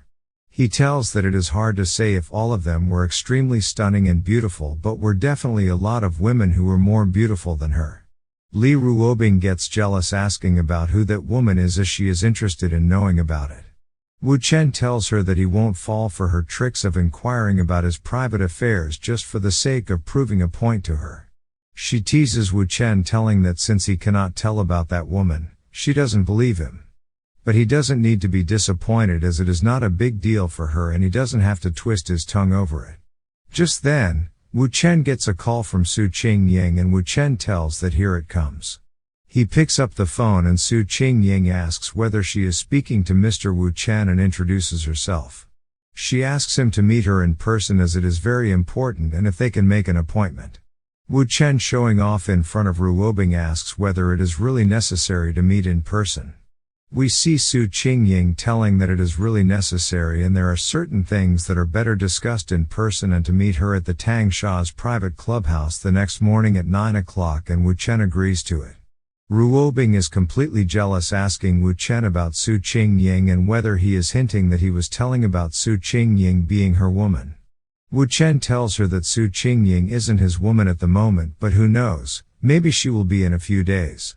Although Ruobing doesn't know Su Qingying personally, she has heard a lot about her affairs as it is not a secret to the public. Her father focused on his business and got married late in life, and so when Su Qingying was born, her father was already old. He raised her in a way that really cultivates nobility with strict family rules and discipline. Even when she goes abroad to study, she has bodyguards arranged for her 24 hours a day just to prevent her from falling in love early. But, later when her father became ill, Her father got anxious for her to get married, and the conditions for arranging a blind date became even more extreme, as she cannot marry a man too old or young, and the person's assets must not be less than $1 billion. The most important of which was that the person had to marry into the Su family. Ruobing knows that the Su family doesn't compromise on their conditions, and since Su Kuangying is a well-behaved girl who listens to her family, and Wu Chen is a person who would not accept that kind of marriage with such conditions, she tells him that it's impossible for him to catch up with Su Qingying. Wu Chen asks whether she still doesn't believe him and whether she wants to make another bet, to which she agrees immediately. Wu Chen asks whether she really wants to make a bet with him and whether she isn't afraid of losing again, to which Ruobing tells that she just wants to have the bet. Wu Chen asks for 3 days and he will make Su Qingying to be his woman who will be with him for the rest of her life. Ruobing tells him she will give him 30 days, but Wu Chen is firm on just 3 days, making Ruobing tell that if he loses, she wants him to get on his knees to apologize to her. Wu Chen tells that it's okay for him, but what if she loses that bet? Grabbing her by her waist, Ruobing asks what he wants, and we see Ruobing accepting the terms if she loses, making the terms of the bet settled. It's the 11th of July in the Tang Sha private club of the northern suburbs of Donghai City. The receptionist asks Wu Chen whether it's Wu Chen's first time there and would he want to familiarize himself with the environment first. Wu Chen replies telling he has an appointment with Miss Yu there. A person approaches asking if he is Mr. Wu, to which he agrees and asks Wu Chen to accompany him as Miss Su has been waiting for him. We see Wu Chen getting off from a golf cart with the person accompanying him. As praises Su Qing for her golf shot which she had been practicing. She asks him about how did he know about the matter which he texted her. Wu Chen tells that it isn't important how he knows about it, but Su Qing asks him to name a price to keep his mouth shut.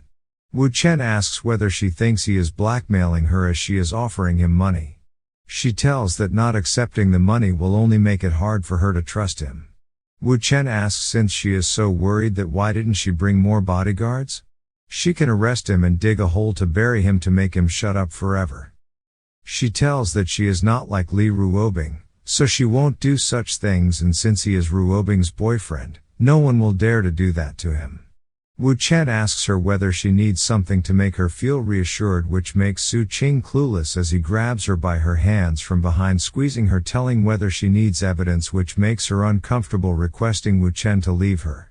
He tells that he is just teaching her how to play golf and not to think much about it, as now she has the evidence that she can vouch for, hinting to her about him forcing her with playing golf and whether she is still unwilling.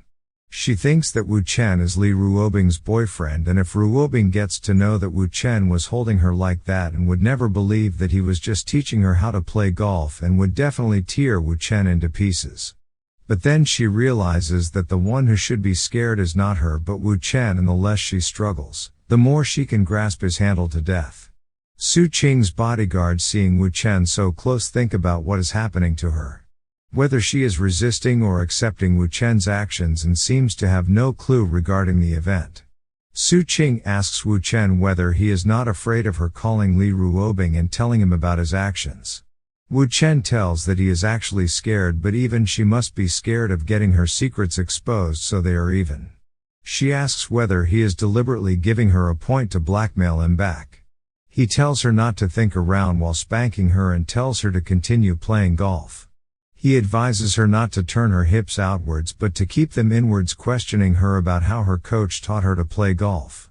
Su Qing is shocked and blushes at what Wu Chen did. Even the guards are shocked as they hurriedly call to notify her mother about her and Wu Chen's action on the golf ground. Wu Chen is seen teaching her golf, telling her he will teach her for one more time. All she has to do is to draw her legs back and then straighten her arms. He spanks her butt yet again, making her moan, telling her that her pelvis is tilted forward and she should take it a little bit more to do well. Su Qing goes for the shot, asking about whether her shot was correct or not. Wu Chen praises her and tells her that he won't be able to teach her other techniques for the time being, as it is estimated that her mother has already brought someone to arrest him. We get to know that her bodyguards informed her mom that Wu Chen suddenly hugged her daughter and was also seen chatting and laughing with him. They inform her that Wu Chen also spanked her butt as if he was teaching her how to play golf, but didn't look like that. They tell that he looks young and that Miss Su came today to meet him.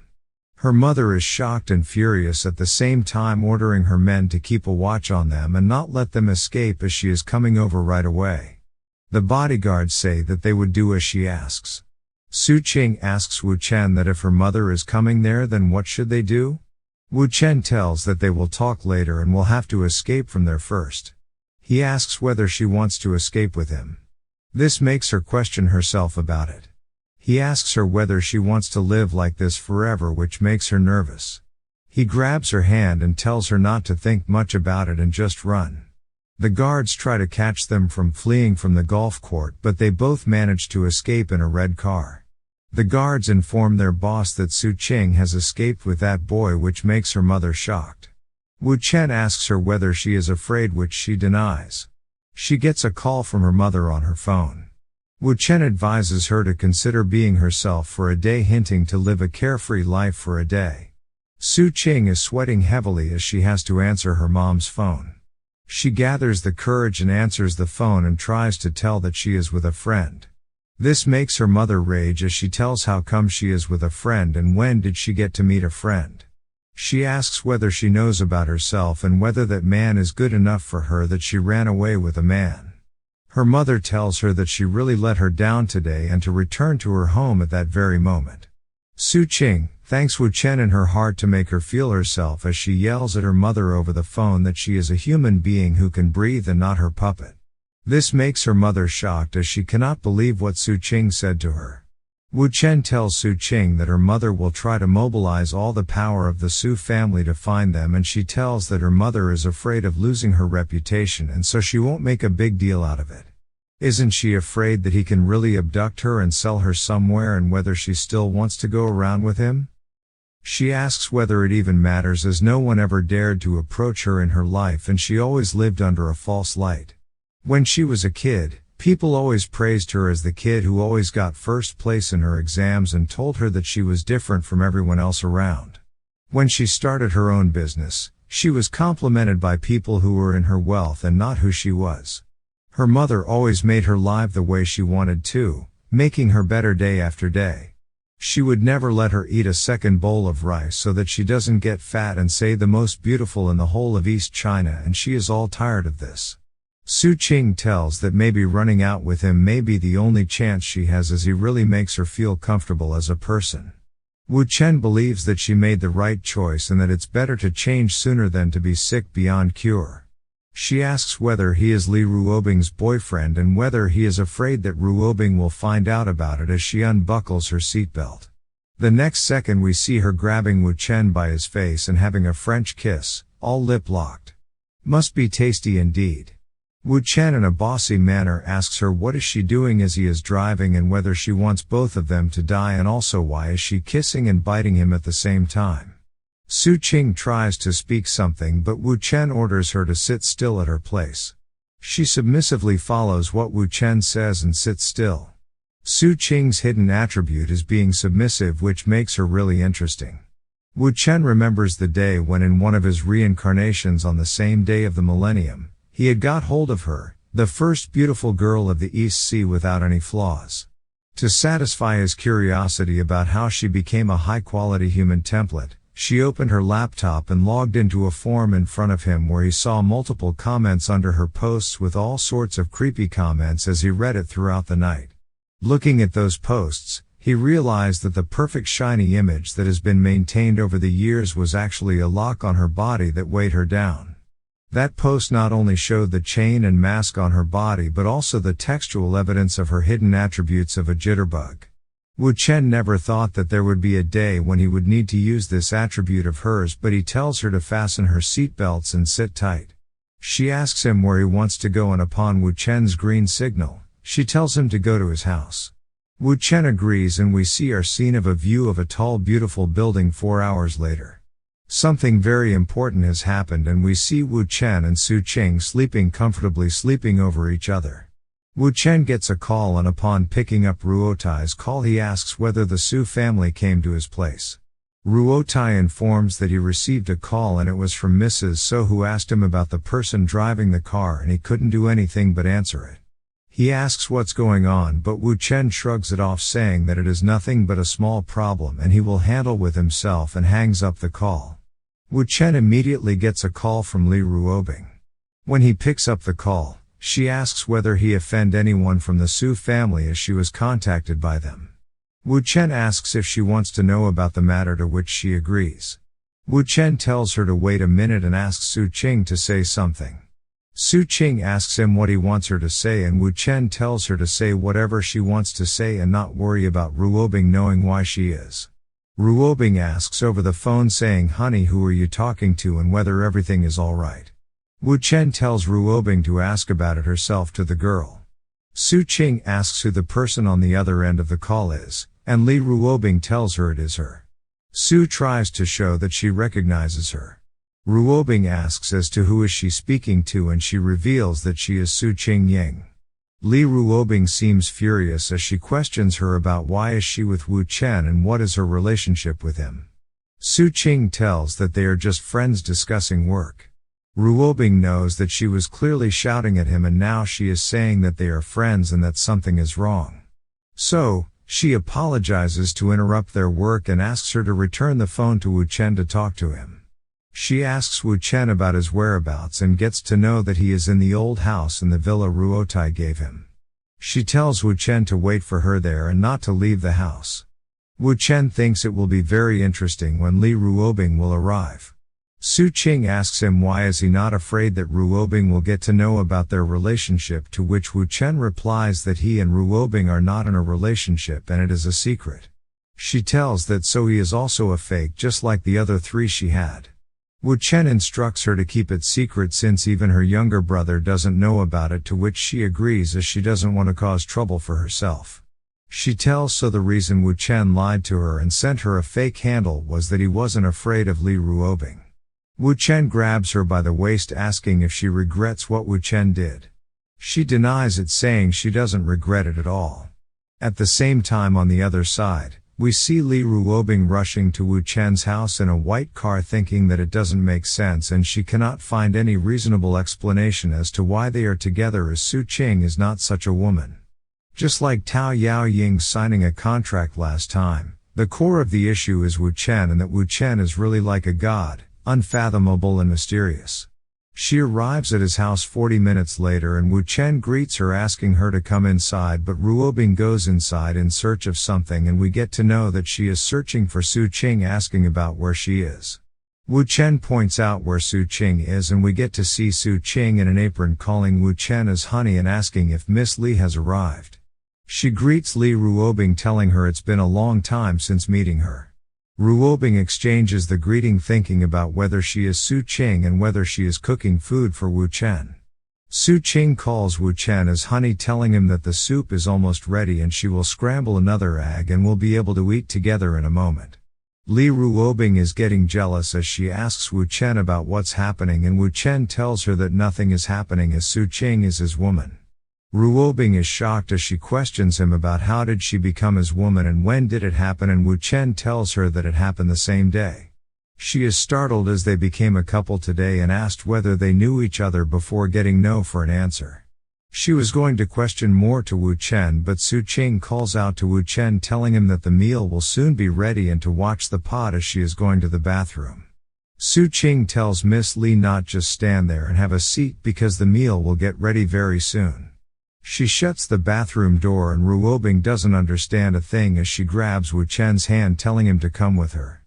But just then, Su Qing comes out and informs Wu Chen that the laundry is done and that if they don't hang it on the balcony, the bedsheets won't dry. Ruobing gets very jealous and sad seeing a perfect Su Qing become Wu Chen's woman, as she seems just perfect doing all the chores, whether it's the clothes, the food, or helping each other out in other tasks. She feels very sad for herself as she isn't the same as Su Qing, and we can never get to know what's on a woman's mind tbh. They are all sitting at a table and Su Qing asks Miss Li and Wu Chen to start eating. She picks up a piece of steak and gives it to Wu Chen telling him to try it. This makes Ruobing jealous as, judging by Su Qing's posture, she is going to feed Wu Chen, which she feels is an outrageous level of intimacy. Wu Chen praises her telling the food is delicious and she asks Ruobing to also eat the food. Ruobing thinks that Su Qing forced herself to lead Wu Chen to eat and she cannot deviate from the correct path and has to take the initiative to attack, so she questions Miss Su as to how long has she been with Wu Chen. She tells Ruobing that it wasn't long before she fell in love at first sight with Wu Chen, and from then on she knew that Wu Chen was her destiny. Ruobing thinks that it is not at all surprising that Su Qing fell in love with a man, but it is absolutely impossible to fall in love at first sight, especially with such a unique family background, and sense something fishy. Su Qing asks her that Wu Chen told her that she and Wu Chen are not a real couple, which stuns Li Ruobing. Su Qing tells her not to worry as she won't say about it, and also to keep her secret since her love cannot be known by the outside world yet, and that Miss Li can keep acting and she wouldn't mind even if they have some intimacy in public. Wu Chen asks Ruobing why is she looking at him and they should eat. Su Qing plays around leaning on Wu Chen's shoulder, indirectly showing Ruobing that Wu Chen is her man. Li Ruobing gets agitated as she sees Su Qing indirectly provoking her. So, she picks up a prawn from the table and tears it into two halves, and gives it to Wu Chen, telling him to have this prawn. Both Wu Chen and Su Qing are stunned by her move, and Wu Chen quietly eats the prawn. Wu Chen finishes the food, telling it's delicious and that he is full since he ate very fast. Su Qing says that she is very happy and tells him to take a rest as she cleans up everything, and also to accompany Miss Li and not to neglect their guests. Su Qing then takes all the utensils from the table to the kitchen to clean up, and we see the furious side of Li Ruobing coming out, demanding Wu Chen explain what is he doing. She is in a rage as she grabs his hands and drags him to another room with her. Wu Chen pulls her hand, moving forward, and we see Li Ruobing on top of Wu Chen. She tells Wu Chen to take it easy, but Wu Chen tells her that she lost the bet and why is she asking so many questions. He tells her that he should now think about the reward for the bet, which makes her angry as well as blush at the same time. Wu Chen tells Ruobing that he is very tired as he has been busy for most of the day and his body is aching, and can she give him a massage? She asks him if she has to give him a massage then or in his bedroom, to which Wu Chen tells her that it isn't comfortable here and they should go to the bedroom. 10 minutes have passed, and seeing no one around, Su Qing calls out for them and looks around for them. She hears a sound when she is searching for them. She sees it coming from a room with a narrow door opening. As she peeks inside, she sees Li Ruobing giving a massage to Wu Chen, with Wu Chen being half naked. She is completely shocked seeing Li Ruobing giving a massage to Wu Chen, as according to her, how can a woman like Ruobing serve a man this way? Wu Chen notices Su Qing and asks her whether she is finished with the chores and tells her to take a rest as she must be tired as they will be done in a bit. She notices Ruobing didn't care about her noticing them in such a way and thinks whether Ruobing is also like her, and in that case, since both of them are of the same kind, they are allies then. She thinks that Wu Chen is more powerful than she imagined, as he even managed to conquer Li Ruobing. We see Su Qing hurriedly opening her slippers, rushing towards their bed, and sitting on the bed refers Ruobing as her elder sister, asking to massage Wu Chen together. We see both of them massaging Wu Chen, and Ruobing thinks that it is impossible, since when Su Qing saw Wu Chen being massaged by her, not only she was calm but even joined in and massaged Wu Chen with her and called her a sister. She quizzes herself as to what's the matter with Su Qing, or if is she crazy. But it would be impossible, as if she had a problem she wouldn't be so perfect like the rumors say, because only someone with enough self-control can show their best performance. And thinks as to when did Wu Chen make Su Qing love him to such an extent. Su Qing asks Ruobing as to what is she thinking and tells her to keep massaging. Wu Chen tells Su Qing to stop massaging him and not to forget to take her medicine. She tells him that she will go downstairs to get the medicine. As she leaves the room, Ruobing thinks Su Qing is sick in the head. With everything going out in her head, she asks whether Wu Chen plans to explain everything or not. Wu Chen tells her to give him $1 billion to know the truth. Ruobing tells him not to be so sarcastic, as she is too lazy to even ask how they fell in love and whether the Su family is investigating him because of his relationship with Su Qing. Wu Chen tells her that they weren't investigating him, but the problem is that Su Qing ran away from the home with him. Ruobing asks about what is he going to do and whether he is going to marry into the Su family, to which Wu Chen asks whether she thinks he is the kind of man who would marry into a family. Ruobing asks whether he would break up, and even if he does, the Su family won't let him off easily. Wu Chen tells her why to break up when they can handle the Su family, which makes Ruobing very curious, and she tells him not to forget that he is currently her boyfriend. Wu Chen tells her that's exactly why he said they can deal with the current situation, and she asks whether he means that the Su family doesn't know about his relationship with Li Ruobing and she can only choose to help him out. Wu Chen praises her, telling her she is really smart, and she asks that since everyone is on the same boat, why did she run away? Wu Chen tells that she had been living like a puppet for over 20 years and she wants to live her own life now, and whether it is too much for him to help Su Qing. He gets a call from Su Qing telling him that she saw her family near his house and what should they do. Wu Chen tells her that it's no problem and they will come downstairs right away and not to worry as they will handle it easily. Wu Chen tells Ruobing that the Su family has come looking for them and they must go downstairs. Ruobing asks whether he called her to his house because he knew the Su family would be coming by that time. Wu Chen indirectly agrees to it, making Li Ruobing uncomfortable with the situation. Wu Chen asks her about it and she tells him that she understands what he is saying, but she feels that he is manipulating and disregarding other people's feelings in this manner. Wu Chen clarifies it by telling her not to be so harsh on words with him and that it was just a coincidence that both the Su family and she were there at the same time and it's nothing related to him manipulating things. Ruobing tells that she doesn't blame him and it is just that she doesn't like this kind of feeling. He tells that her words sound as if she is acting like a spoiled child and grabs her hand, telling her that they have to present themselves as a united in front of them first and they should go. Wu Chen and Li Ruobing are downstairs and the bodyguards tell her that Wu Chen is the one they are looking for and then ask him about the whereabouts of Su Qing, telling him to hand over her to them. Li Ruobing acts furious at them, asking whether they are from the Su family and asks whether they are there to find and cause trouble for her. The bodyguards try to explain that she misunderstood them and they are not there to find her, but they are looking for Wu Chen, who has kidnapped their young lady. Ruobing defends Wu Chen, stating why would her man dare to kidnap any other women, which makes the other guard nervous to answer, and we see Su Qing yelling at the guards as to who said that she was kidnapped. The bodyguards try to tell her that it was not them but her mom, but she tells them to stop using her mother's name to cause trouble and it is not their business regarding the problem between her and her mother. Su Qing's mother comes out of the car telling her not to be so ridiculous. Li Ruobing greets her and that she is still so radiant and beautiful, and Madame Su also greets Li Ruobing. We see Madame Su shaking hands with Wu Chen and praises him, saying, Wu Chen is indeed talented and impressive as rumored, and Miss Li has really good taste. Ruobing tells that Madame Su is too kind for the compliments.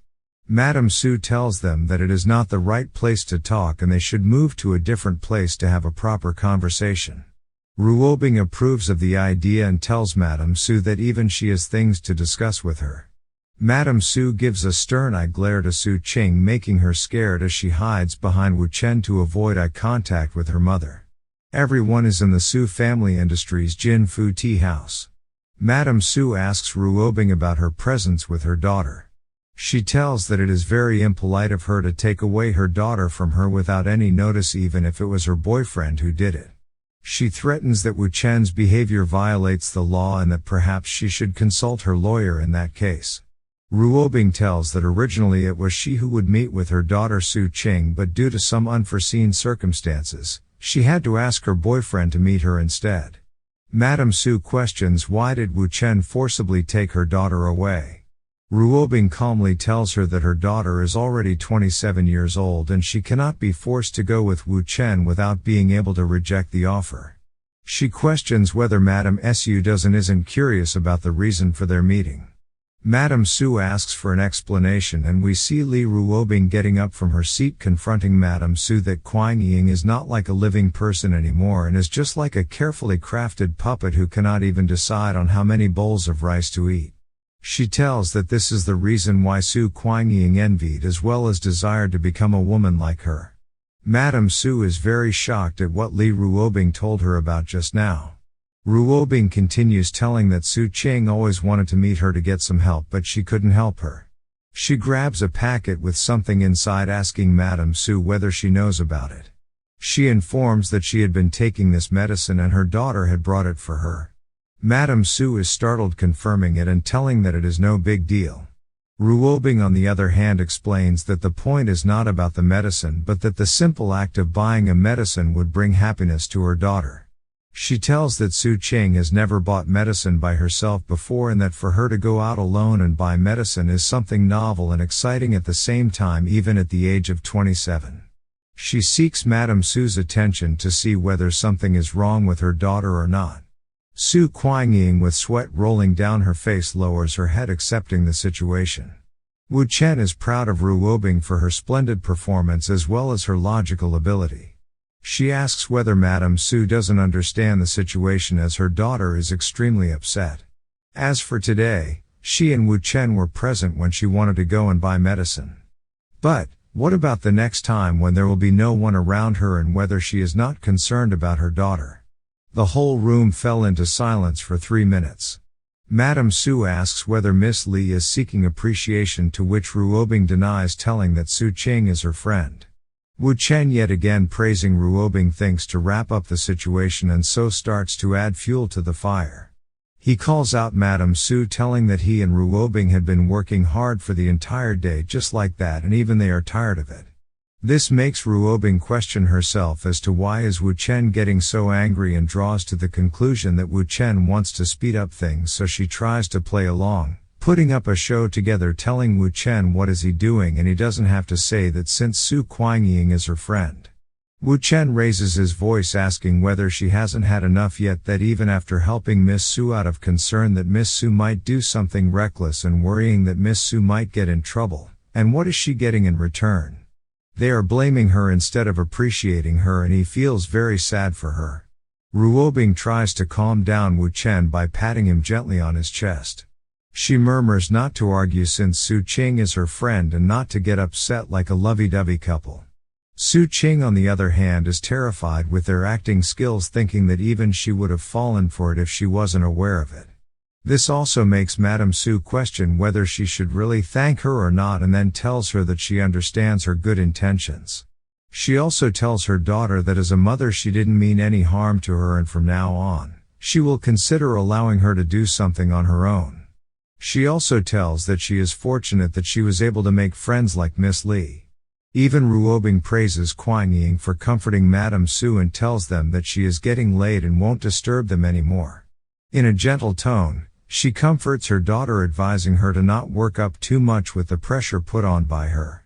She tells Su Qing that she can stay and enjoy her day and can come back to the company's meeting the next day, and she will head back first. Everyone takes a sigh of relief as Madame Su takes a leave and the main door is closed. Wu Chen labels it as a mission accomplished as the first stage of their plan ends there. Ruobing looks at Madame Su leaving, telling Su Qing that her mother didn't leave any bodyguards or insiders behind to monitor them. Su Qing instantly grabs Wu Chen out of joy, asking whether he was really angry as he looked very fierce, to which Wu Chen denies, telling her that he was just acting. Ruobing is jealous and requests them to stop it for the time being. Wu Chen tells them that it was time for business and whom should he call first. Ruobing is all worried as she brawls over Wu Chen, grabbing his hand and telling him not to mess around. Wu Chen asks her whether he said that he was going to cause trouble.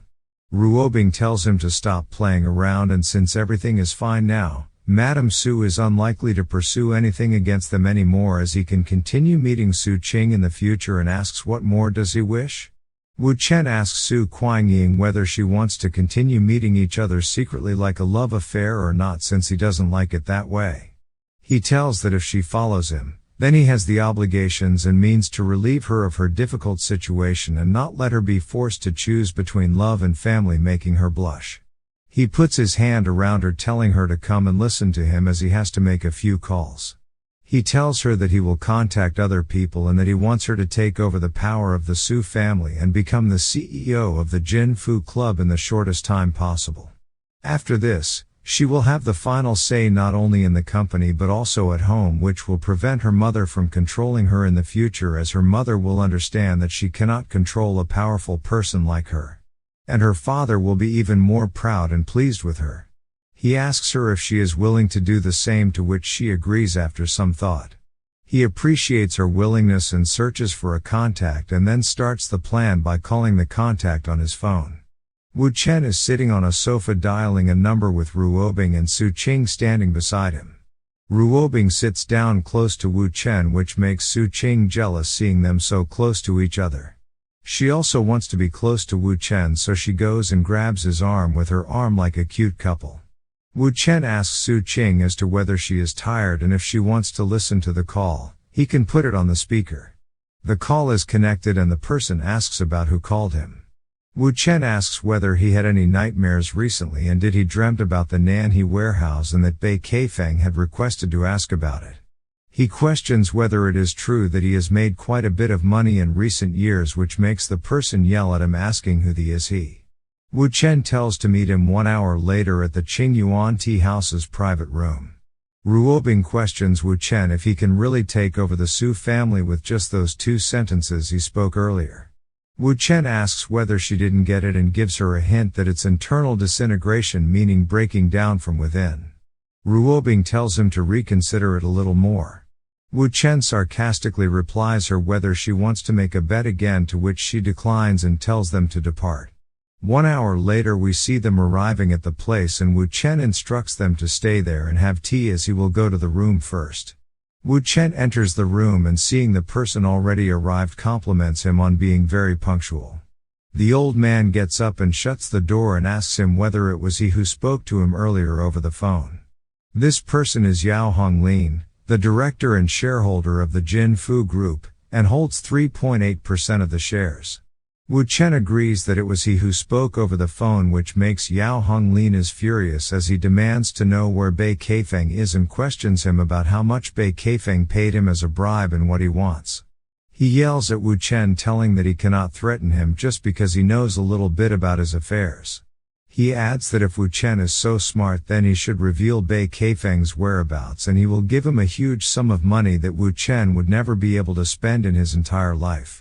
Wu Chen, sipping tea from the cup, tells that they can talk about the money later and that he is truly someone who kills and sets fire. He admits that Mr. Yao is really bold and daring. Mr. Yao tells Wu Chen to do whatever he wants but not to make unfounded accusations about him. Wu Chen with a smirk inquires about the money buried in the barren hill and tells that with the advancement in technology, the unsolvable cases previously can be easily solved now, and what does he think about it? Wu Chen has clearly hit the pain point of Mr. Yao, making him anxious and asking if he is there to extort money from him. And if this is the case, he will give him 150 million and tries to shut up Wu Chen's mouth by bribing him. Wu Chen advises Mr. Yao not to be impatient and tells him that he has heard that the boss's business has been bad recently and he had to rely on falsifying accounts to cover the losses. He asks about the name of his little mistress who helped him with it. Mr. Yao is completely terrified and tells him to stop and tells him that he will pay him 2 billion. He changes it to 3 billion and will split it in installments and tells that Wu Chen won't get anything more.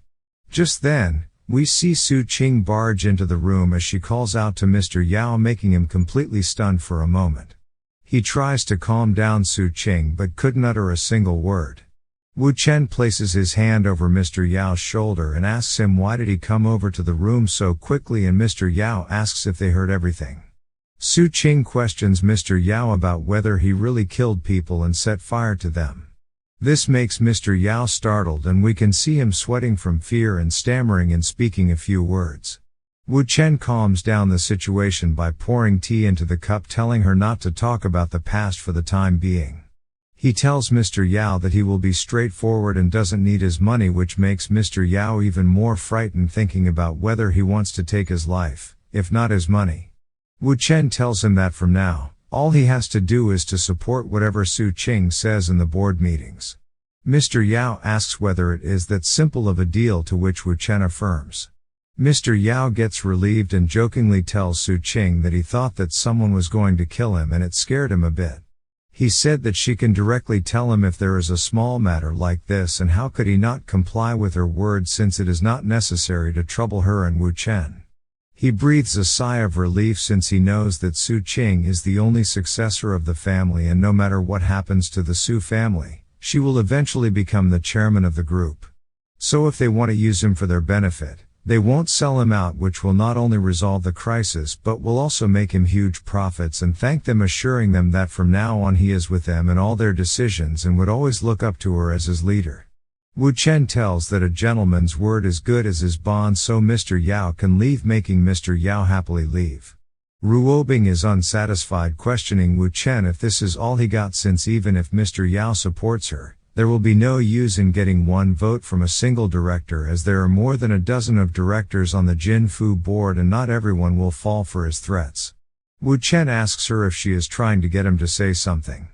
Ruobing, in a serious mode, tells him that she isn't joking with him and what he did was blackmailing, and it can be very serious if things go wrong. And there are over 10 directors on the board, so how can he solely rely to deal with them by blackmailing them? Wu Chen tells her that he doesn't need to deal with all of them since some of them will be enough. Su Qing is all excited, asking him about how many people they have to threaten, and he tells them that there are 5 more left and she can continue drinking her tea while she waits for him. Su Qing gets concerned, telling him not to work too much and tire himself. Next, we see a horde of board members, the chief managing officer, the chief financial officer, the legal supervisor, the institutional shareholder, and the independent director, all blackmailed to vouch for Su Qing from then on. After all this is finished, we see Wu Chen taking a leave, telling them to take care. Ruobing yet again questions Wu Chen that he hasn't reached 2/3 of the seats on the board and not even half of the board with 6 directors. So, how would he control the whole board? Wu Chen says that some things are complicated to explain and she should wait for the results the next day. Su Qing grabs him, telling whatever her husband said is correct and that she will listen to him. Wu Chen tells that there are still some things that need to be explained to Su Qing. So, he asks Ruobing whether it is okay for them to stay at her place for the night. Ruobing, having no choice, agrees to his stay, and we see them all walking by towards the house. We see Ruobing telling Su Qing to go and take a shower first, as she grabs Wu Chen to the balcony, telling him to stop talking. Grabbing him by both her hands over his shoulder, she demands him for a kiss. Wu Chen and Li Ruobing are having an intimate moment in some weird position. Wu Chen thinks that this cannot be true since Su Qing has gone to take a shower and will come out soon. So no matter what, Ruobing will never pick this moment and thinks that if this is the case, then Ruobing is just acting. He soon realizes that Ruobing is looking for a paparazzi and so makes her all worked up for it, as we see Ruobing in a high thirst for something special. We see a paparazzi filming them with a camera in his hand, so Wu Chen decides to play along, making sure that Ding Rulong gets even more offended. A couple of minutes later, Wu Chen tells her that the paparazzi should have gone by now, making her realize why he was so relaxed, and since it's getting late, she tells him to rest easy. Meanwhile, we are shown the scene of South Guang City in the Rui Long Company's head office, where Ding Rulong is really agitated by Li Ruobing's recent scene on the balcony as he watches all the videos the paparazzi has taken. He is fuming in rage to take revenge against Wu Chen as he swears to kill Wu Chen. Ding Rulong calls his subordinate Zhang Chuan, who is one of Ding Rulong's most trusted subordinates and an ex-special force. He orders Zhang Chuan to go to East China and find this guy named Wu Chen, showing a photo in his hand, and orders him to will Wu Chen with as worse as he can do it. We see it's actually the complete information of Wu Chen. Seeing that the East China Sea is Li Tai Ruo's territory and requested 5 days to finish the work. Rulong is already frustrated and says that he cannot wait for that long and gives him 3 days to listen to the news of Wu Chen's death. Zhang Chuan is in stress over it, obeying Ding Rulong's order. The next day we see Wu Chen and Su Qing sleeping together, and Wu Chen tells Su Qing to wake up. She tells that she hasn't had enough sleep, but Wu Chen tells her to get more sleep after she finishes her work for the day. He also asks her whether she remembers the things he taught her the day before, and she agrees, nodding her head, as the current day's success or failure will decide her life's fate. We see Ruobing in a stunning maroon dress entering their room telling Su Qing to get up and she will give her ride to the company. Su Qing gets all ready and we see the employees informing her about the paperwork and other work they carried out. She tells them that she will discuss everything after the meeting and that she has to go to the conference room for the meeting as she bids farewell to Ruobing. She then proceeds towards the office building ordering the subordinates to come in with her. It's 10 a.m. in the Jinfu company and we see an executive meeting taking place. Madame Su is very furious with Su Qing as we see there is some disagreement between them regarding the decision of firing two employees, namely, Zhou De and Yang Kuo. Su Qing also tells her that if they disagree then she will call the board of directors, which makes Madame Su even more enraged. Su Qing tells her mother that she is the executive vice president of the company and as a member of the board of directors, she has all the rights to call for a board meeting. Acting all up, Su Qing tells that in fact she is the executive vice president and so she doesn't require any resolution from the board to lay off an employee from the security department and the deputy director. She tells her assistant to notify the human resources department about it once the meeting is over. Madame Su slams her hand on the table asking what wrong did those two employees do that she is firing them for no reason at all and that it's the company's fault that the incident caused labor issues and if the news spreads, it will have a huge impact on the reputation of the company and they cannot afford these consequences. We get a flashback of the previous day when Wu Chen gave a pen drive with proof regarding the two employees she wants to fire as those employees have done something very serious. Su Qing steps up with confidence as she tells Madame Su that she has a reason to fire them from their job. She explains that 5 years ago in the morning, there was a major robbery at the company's store in East China's Commercial Street. It was the largest store of the company in the country with the best decoration and surveillance systems as well as the highest level of security. Switching on the projector with the remote, she shows the chart of the company's share price telling that since such a store was robbed, the outside world started questioning their security capabilities along with the decision-making board which caused the stock price to drop for many years and so the company's value fell to 40 billion. So, it's common sense that Zhou De, who is the director of the security department, needs to take responsibility for it. But for her, it doesn't matter whether Zhou takes responsibility for the incident or not as they must let the outside world know that the company is determined to reform on security-related issues. She tells the board that only by firing the director of the security department, Mr. Zhou De, can the company pull back the stock prices, making everyone think that she has changed a lot from before. Madame Su allows her to fire the security department chief but questions Yang Kuo and whether she will also going to shift the blame to his head. Su Qing tells her that she shouldn't blame Yang Kuo, who doesn't even work for the company anymore. This makes Madame Su confused, making Su Qing inform her that Yang Kuo was only working for the company in name as he was just her personal bodyguard. This makes Madame Su realize that it doesn't matter who is controlling whom and that it is not the main topic but that Su Qing is trying to rebel against her. So she tells to call the board of directors meeting and immediately notify the company's board for a meeting being held at 3:00 in the afternoon the same day. On the other side, in the symphony fashion, Ruobing is questioning Wu Chen as to why did he visit the company, and since the Su family is going to be turned upside down, isn't he going to do anything? Wu Chen reminds her that he has done everything and they have to just wait for how Su Qing performs and he just wants to draw for the time being. Ruobing is looking gorgeous, making her curious, asking about what is he drawing. Wu Chen with his damn riz says that he is drawing her. Wu Chen thinks that the photos Ding Rulong's men took the previous day would be done with their investigation, and since they would be preparing to make a move, it's time for him to do something. We see Ruobing questioning him again about the same thing and he tells it is nothing but just a sketch for her that he wants to draw. Ruobing tells him that she cannot be a model for him as she is busy with her work and doesn't have time for it. Wu Chen tells her to carry on with her work and he will do his work and she can pretend that he is not there.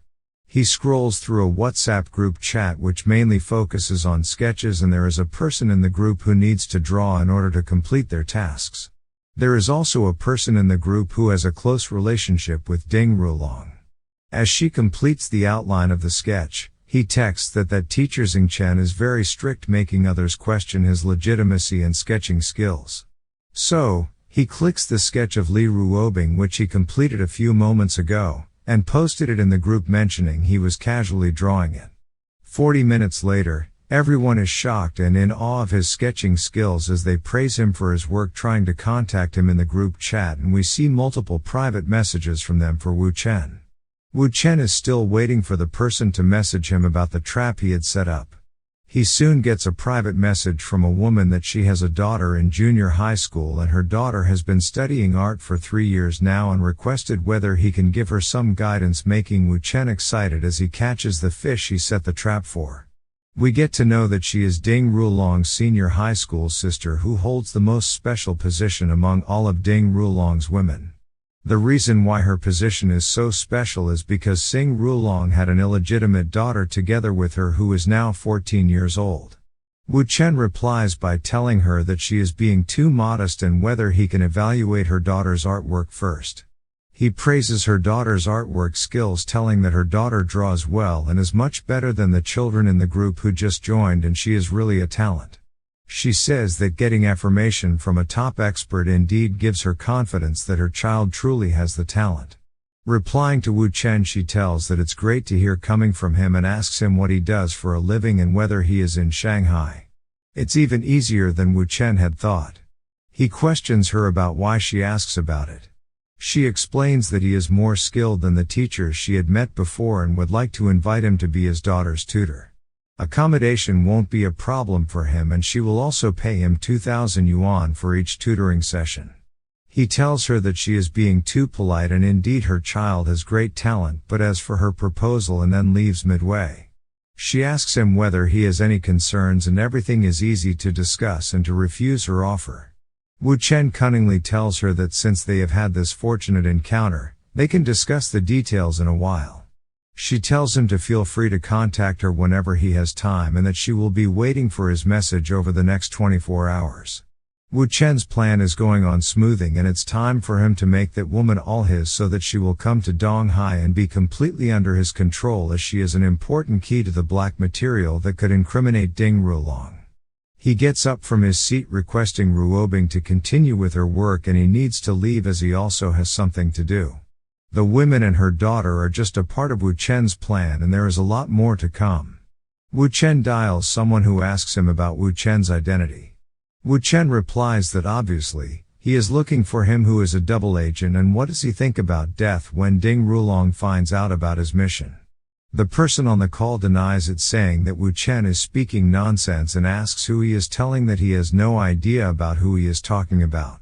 Wu Chen asks since he is not admitting, then Wu Chen should go and find Li Ruotai about it, making the person plead with Wu Chen to stop and asks him to talk things out. Wu Chen tells him to do as he says, and he will meet him around 3 p.m. the current afternoon, and he will send the address later, to which the person agrees immediately. It's 3 p.m. in the Jin Fu group, where everyone is present at the meeting of the board of directors, as Madame Su orders to close the door and tells them to begin with the meeting. The board meeting begins as Su Qing begins informing them about the agenda of the emergency board meeting. She tells that originally it was just a small matter, but since they have convened a board meeting, so everyone is free to voice their opinion on this matter. She tells them to provide a logical reason for their disagreement rather than opposing just for the sake of opposition regarding the matter. This takes everyone aback, as it was an open warning to everyone present in the meeting. Yao Honglin thinks himself fortunate enough to know about the situation in advance, otherwise it would have been difficult to adapt to someone like her all of a sudden. Madame Su takes the lead, appreciating her that she really impressed her today, but it is not feasible to do so regarding the matter. Zhou De has been with the company for over 10 years, working his way up from factory security manager to main office supervisor, as he has always performed his duties with diligence and professionalism, as he never made any mistakes. So, if they let him go just like this, it would also discomfort the other veteran employees who have been serving the company for so long. Everyone agrees with Madame Su's remarks, as it makes sense.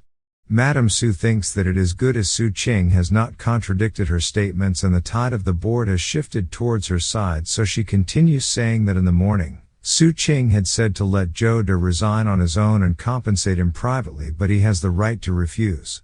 If they forcibly dismiss him, it might lead to arbitration and media attention by their competitors, which might lead to fluctuations in the stock price. All the board members talk about agreeing with Madame Su, as there is indeed a risk. Su Qing is fixated on the matter, telling that it's futile to argue like this as they will not get to any substantial opinion, so they should vote directly, and tells everyone to raise their hand who is in support of her proposal. This makes Madame Su very angry, questioning how dare she try to ask for voting, but is stunned by Yao Honglin as he raises his hand in support of Su Qing. Soon other members of the board start to raise their hands in support of Su Qing. This comes as a major blow, as all the important people stood in support of Su Qing. She is furious at Chen Lei as she didn't care about others, but she had made Chen Lei join the company as a financial clerk after graduation from the university, and it was she who promoted her step by step to her current position, feeling betrayed by her. Su Qing tells her mother to stop influencing the votes in such a way and tells everyone to continue voting. Wu Chen had told her already that not everyone needs to speak up actively, and some fence-sitters only need to see her attitude and the display of her firmness and power, and they will automatically follow the trend to support her. Su Qing thinks that she needs to be even more forceful in her words to grab their support, so she firmly asks about who else supports her. This makes Tang Diang, the elder of the group and Madame Su's most trusted and closest brother, vote for Su Qing. Madame Su cannot digest that even her brother has voted in Su Qing's favor. Tang Diang tells her that Kuang Ying has grown up and even she can see how she has become. Madame Su fumes in rage as she slams the table with both her hands, getting up, labeling it as nonsense. She tells that they have only 9 votes and not the majority votes yet, and she wants to see who else dares to make trouble for her. We get to know that the board resolution requires 2/3 of the majority votes for major issues, while a simple majority vote is sufficient for ordinary resolutions. Since the meeting was held for a minor issue, Su Qing needs one more vote for the win. Su Qing now deploys her tactics, slamming her hand on the table and drawing everyone's attention in the meeting towards her.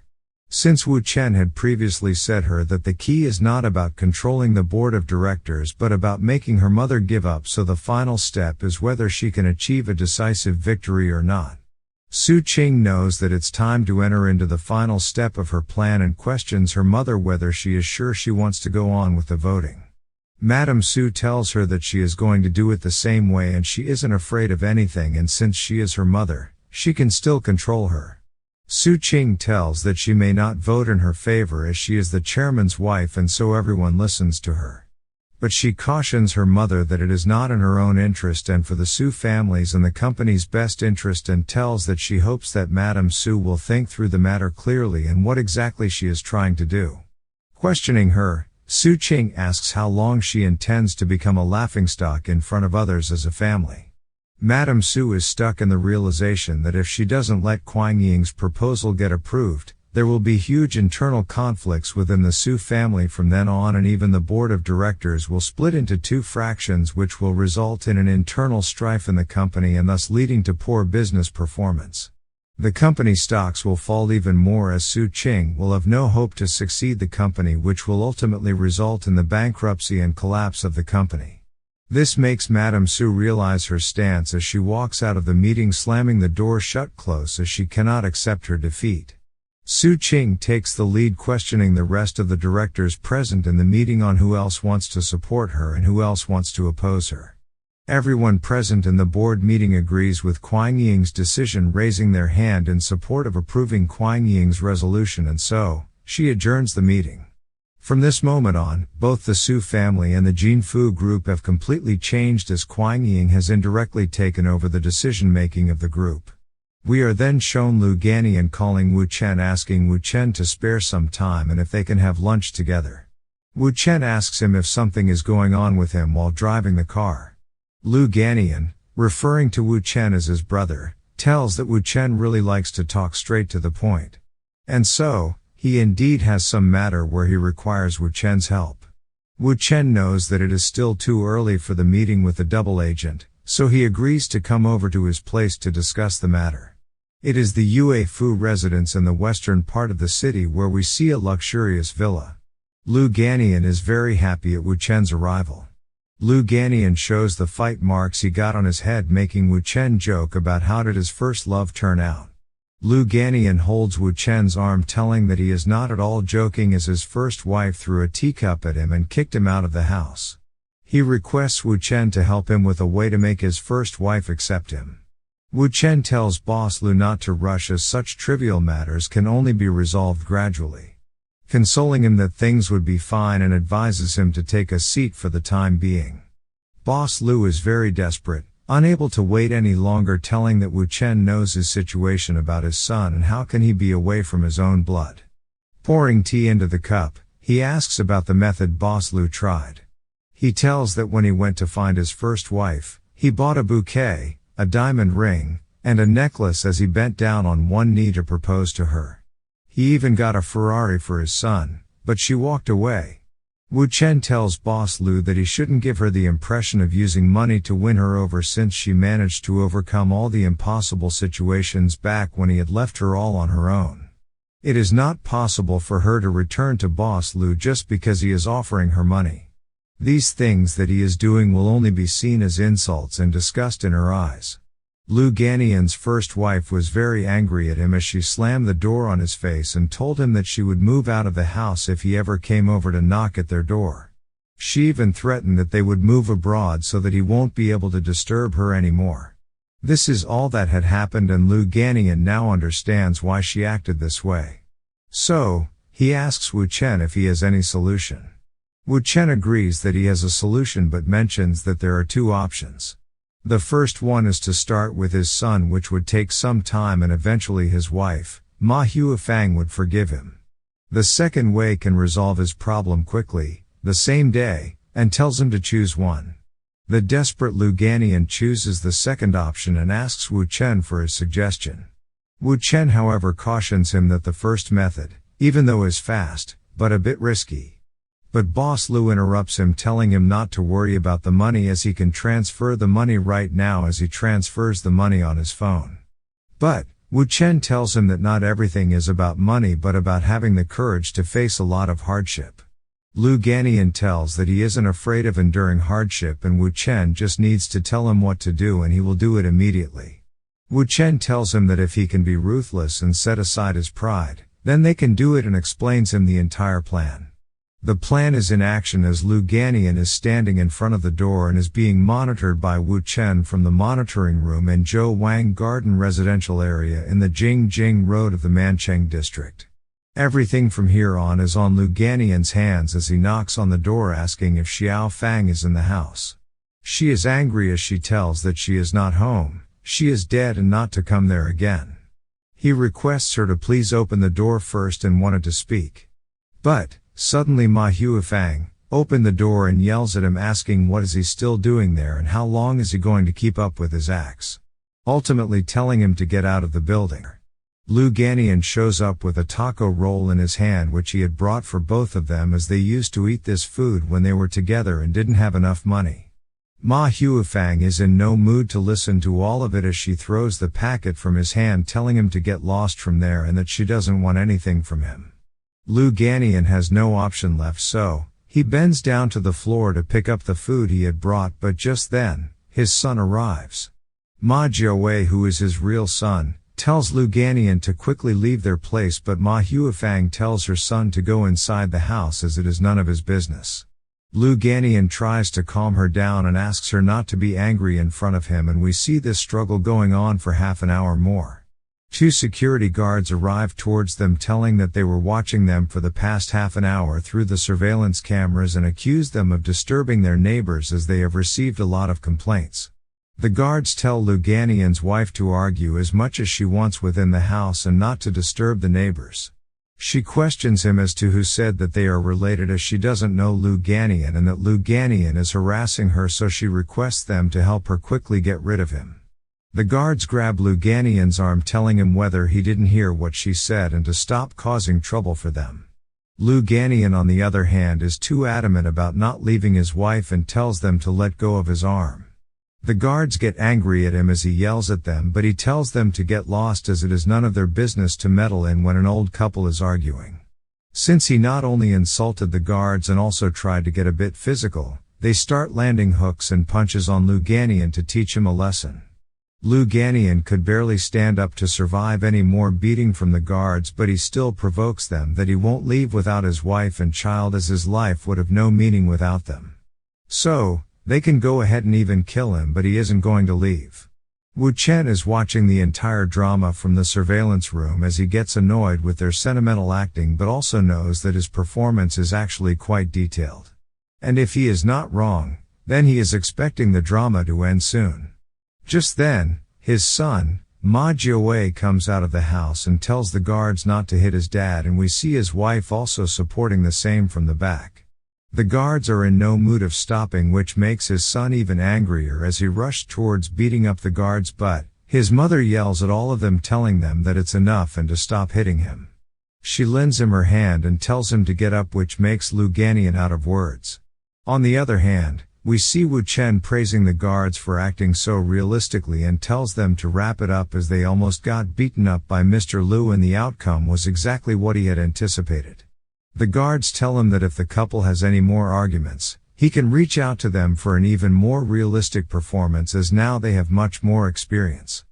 Chen knows that he doesn't need to be involved in their matters that follow up, as brother Liu would be able to handle all on his own, and it is time to take care of the real business. It is afternoon when Chen gets a call from the double agent while driving the car because it is already 3:30 and wants to know where Chen is and whether he is playing tricks on him. Chen gives him a cold shoulder as he is clearly at an advantage, which makes the double agent realize it. So he talks gently as he doesn't want to argue with Chen and just asks him to come to meet him. Chen arrives at the place and we get to know it is the Shut-Ao Cafe in the Dongcheng district. Chen apologizes to keep him waiting for so long, waving his hand towards him. The double agent slams his hand on the table as he seems very furious with his men by his side with weapons in their hands, asking Chen if it was he who had a conversation over the phone.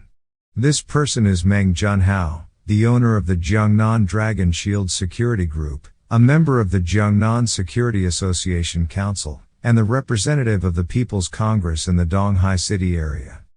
Chen tells it was him and questions Meng if he is planning to have his subordinates listen to him speak about his unsavory matters and then go out to promote them on his behalf. Meng Junhao is in rage as he rises from his seat and yet again slams the table and demands to know who the heck is he.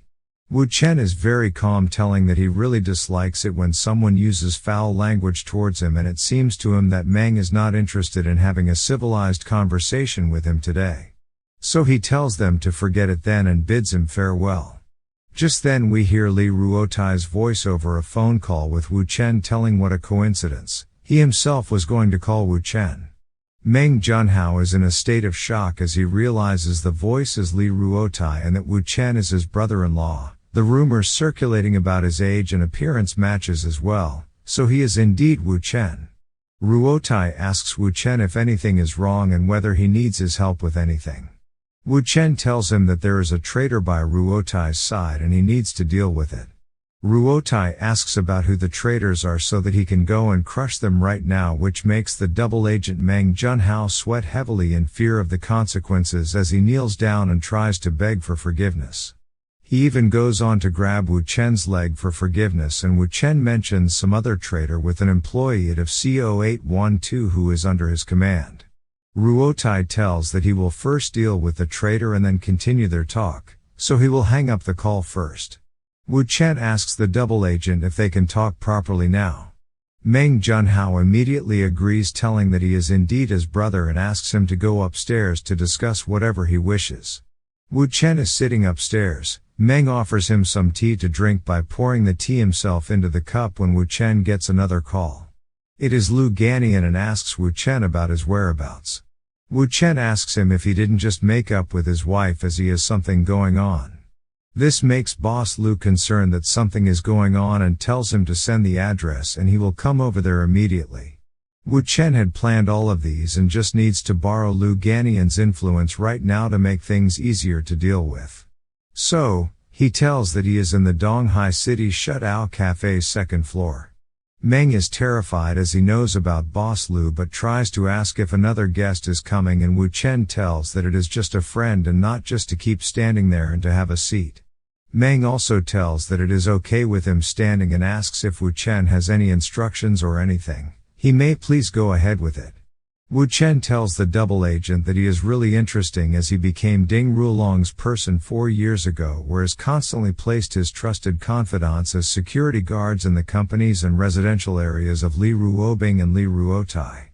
But, 6 months ago, the truth was exposed in Li Ruotai's camp and Meng narrowly managed to escape from the barrel of Ruotai's gun. After which he immediately turned around and sold himself to Ding Rulong. Meng immediately interrupts Wu Chen and begs Wu Chen to please stop talking about it and he can just give his direct instructions regardless of its feasibility. He would carry them out for Wu Chen. Wu Chen tells that he remembers that Ding Rulong would soon send someone to target him. Meng denies it, saying that dealing with Wu Chen is not under his responsibility, so he does not know anything about it. Wu Chen knows that Meng is only responsible for investigating his activities, so he tells Meng to listen carefully. He tells that either Ding Rulong or his closest confidants would soon contact him. So, if he wants to survive, then he should do whatever they arrange for him to do. Meng asks if he should inform Wu Chen about their moves in advance so that Wu Chen can stage a performance or something, but Wu Chen denies, saying there is no need for it and he just needs to do his own thing. He also instructs Meng that there is no need to inform Ruotai about it as it is the only way for him to survive.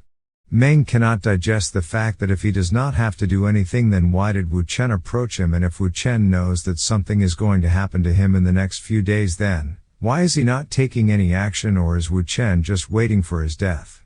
Wu Chen tells him that he doesn't need to understand about it as they are all insignificant and will pose no threat to Wu Chen. The reason he came to meet him was because he felt that Meng was slightly more interesting than the rest. So, he just needs to help him to deliver something to Ding Rulong, not now but will be informed. Just then Brother Lu enters the cafe and greets Wu Chen. He angrily asks Meng if it was he who brought so many people downstairs to cause trouble for his brother. Meng tries to deny it, stating it was a misunderstanding and he didn't bring anyone with him. Wu Chen calms down Brother Lu, saying that it is no big deal and Brother Lu is just jumping into conclusions very fast as they are all friends here. Meng agrees with Wu Chen and tells that they have already sorted out the misunderstanding. Lu Ganian tells that Wu Chen doesn't need to be polite as Wu Chen's problems are also his problems and he would tear anyone apart who tries to harm Wu Chen. This is all that Wu Chen needed, as once the influence of Lu Ganian is borrowed, his image will drastically improve. Since Meng is the person in the scene now, his perception of Wu Chen will change, knowing that Wu Chen has his connections even without the support of Li Ruotai. Just then Wu Chen's phone rings and when he picks up the call, he hears Mu Qian crying over the phone. This makes him concerned for her as he asks if anything has happened to her and gets to know that she is in front of his house. Mu Qian is the girl whom Wu Chen met in the bar in the first part. So, he takes a leave from Brother Lu and Meng, saying that he has got something to deal with and would see them next time. Meng on the other hand notices that the woman's voice was not of his fiancée Li Ruobing and seems impressed with Wu Chen's ability. Wu Chen is driving the car back to his house as he tells her not to cry and tell him what has happened. Mu Qian tells that her parents to send her abroad to study. Wu Chen confirms to her if she was crying just because of this reason, and Mu Qian tells her that she doesn't want to go abroad as no one can help her there and tells Wu Chen to come back quickly. Wu Chen tells her that there is a spare key on the side of the electrical meter box near the front door and she can go inside the house and wait for him till he arrives. Not long after Mu Qian entered Wu Chen's house did Su Qing arrive with her bodyguard holding 2 bags of groceries to treat him and celebrate her success in today's board meeting. But she suddenly realizes that she does not have the key to Wu Chen's house. Her bodyguard informs her that the door knob can be lockpicked and she can enter the house first and they will arrange someone to repair the lock after it. Su Qing agrees to it and tells them to proceed. They try lock-picking Wu Chen's house door and succeed in doing so as the house door opens. Mu Qian is surprised by the door opening, and Su Qing is also surprised to see Mu Qian in Wu Chen's house when she enters. After Su Qing enters Wu Chen's house, she questions how is Mu Qian at Wu Chen's house and whether he is not at home.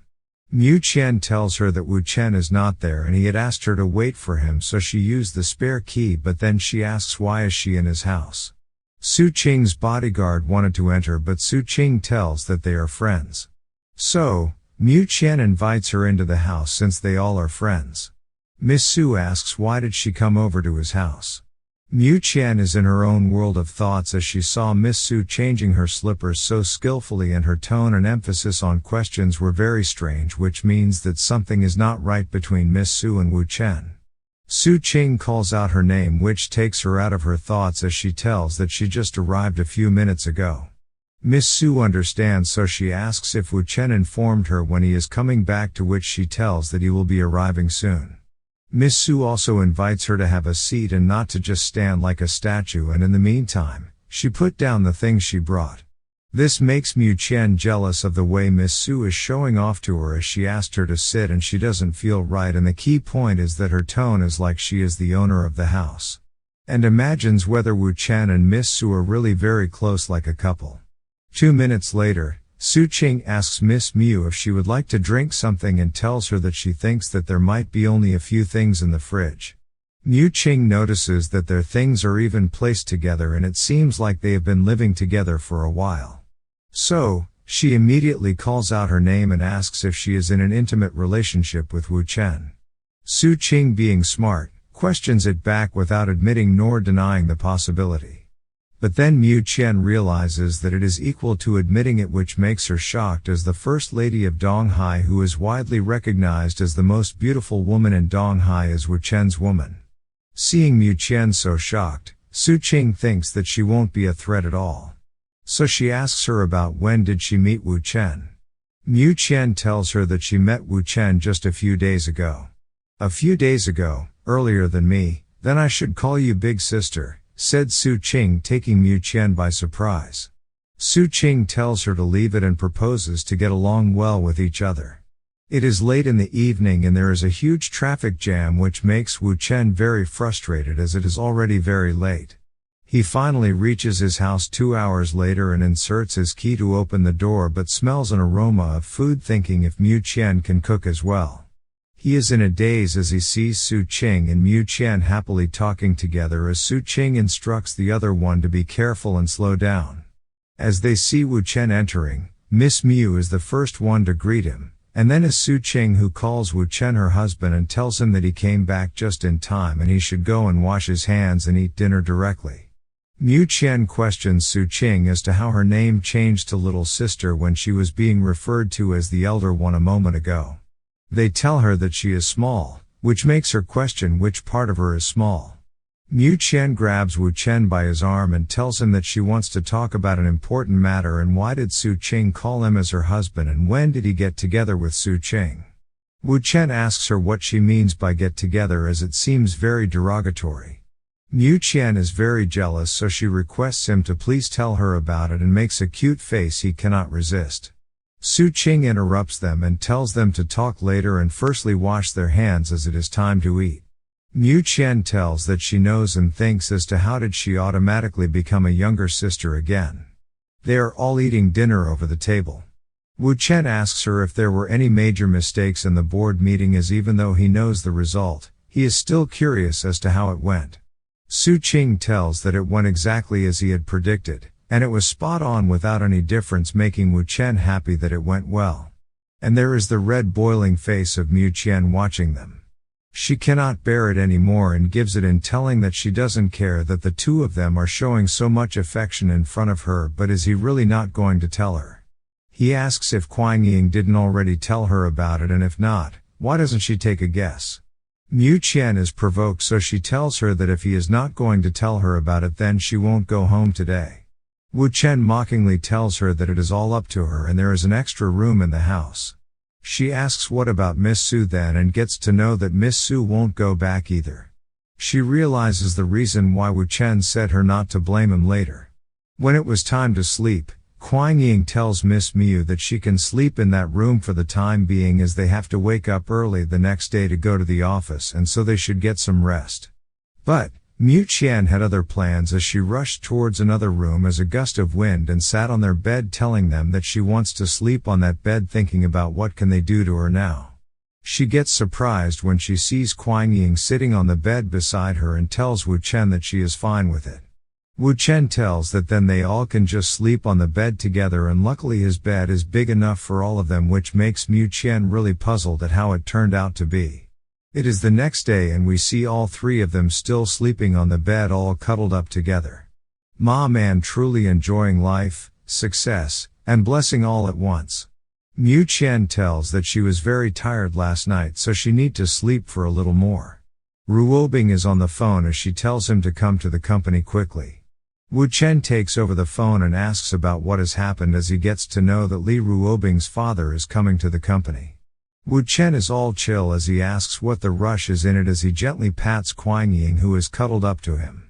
Ruobing is furious as she orders him to hurry up and come to the office as, if they mess up this time, all their previous efforts will be wasted, to which Wu Chen agrees and tells that he will be there soon.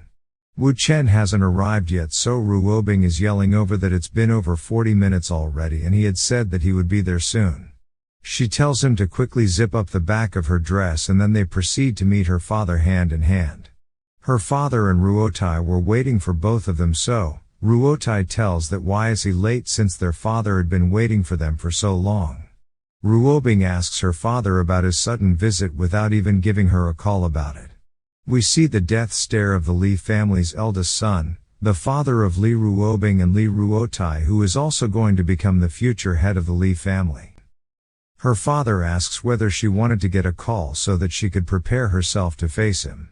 Ruobing tells that it is not that and what's with the sudden visit. Her time has not come yet and to leave her to how she is. Her father is angrily telling her that she can't even take care of her little brother and now there's this and won't even let him be at Donghai. She asks how could it be her fault and this goes on. Ruotai is all pissed in between their feud and tries to stop their fighting every time they meet each other. Ruobing realizes that Ruotai is right and it is not the time to argue. Wu Chen helps her get up holding his hand as she officially introduces her boyfriend Wu Chen to her dad, all stuck to Wu Chen's body. She calls Wu Chen her darling and tells him that the old man is her dad and he can also call him uncle for now as he can change it once they get married so, Wu Chen greets her father telling that it is nice to meet him. Ruobing's father is still giving that death stare which makes Ruobing worried about what's going on with her dad. Ruotai on the other hand can only apologize since he cannot help her with this matter as their dad looks even scarier than when he arrived at Donghai. His father shouts at Ruotai telling Ruotai whether he is trying to fool him by teaming up with his sister as he slams the paper on the table with his hand. Ruotai tries to explain that he really tried to find out whatever he could about Wu Chen and he has mentioned all of Wu Chen's records which he found from being born to his study details. His father gets up telling that he won't trust a single piece of information as he is not the real Wu Chen as the real Wu Chen is probably dead and he is using a fake identity. And that is why there is nothing even after his investigation. Ruotai tells that there is no way about it since when he ate with Wu Chen, he got his men to run a DNA test of Wu Chen's used chopsticks with his parents' DNA and it is truly him. So, his father tells that then the only possibility is that it is one of Ruobing's awful gimmicks again like all the previous ones. And all the things done by Wu Chen during the past few days in Donghai must be pre-planned by his sister. So, the old man is determined on breaking through all of their lies. The old man tells Wu Chen to have a seat and guesses that he has just graduated with makes both Ruobing and Ruotai shocked by their dad's changed expression and speaking tone thinking whether he is playing with them. Wu Chen sits down and agrees to it telling that he is currently working at her daughter's company. He is asked about his major in the university and his future plans to which he tells that he majored in computer science and for now he is thinking of getting Ruobing's company listed first. The old man tries to act all cool as he laughs out referring to Wu Chen as an ambitious kid and asks about his hobbies. Back in his mind, The old man knows that Wu Chen's answer is the same as what they could find and thinks to change the direction of the conversation to know if it was set up. Wu Chen tells that he has a lot of hobbies such as calligraphy, art, music, kickboxing, cars, and so on. Ruobing knows that it is the first time that her dad has been so detailed and one wrong move from Wu Chen could end it all. Wu Chen also adds guns in the end, which catches the old man's attention. Ruobing knows that there is no way Wu Chen would be able to come in contact with guns with that kind of family background and wonders how could he make such a dumb mistake. Wu Chen tells that boys are usually interested in guns when they are young, and after growing up he learned more about the basics of guns through the internet and was even able to find some gun blueprints while he was in computer majors. But he did touch a gun before. During his 10th class, he did make a gun model by himself with wood and got all the components correct. So, he thinks that he is quite knowledgeable about guns. Ruobing is all worked up as she cannot understand what Wu Chen is trying to do and whether he is trying to get into trouble intentionally or what. The old man asks Ruotai whether he has his gun on him and asks him to pass it on to Wu Chen. So, he gives it to Wu Chen and the old man asks him about what he knows about that gun. Wu Chen tells that it is a Type 94 made to replace the Type 54, which was designed and manufactured during the 94s. There's a police use and a military use for this gun.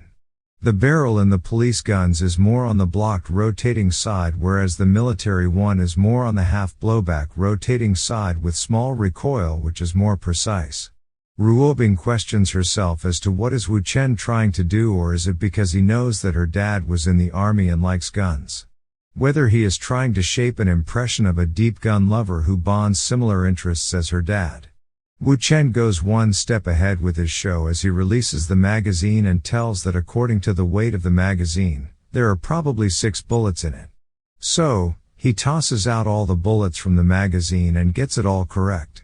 Ruobing thinks that since he showed that he can precisely determine the number of bullets that are in the gun just with the weight as someone who is in frequent contact with the gun and whether he is trying to expose himself.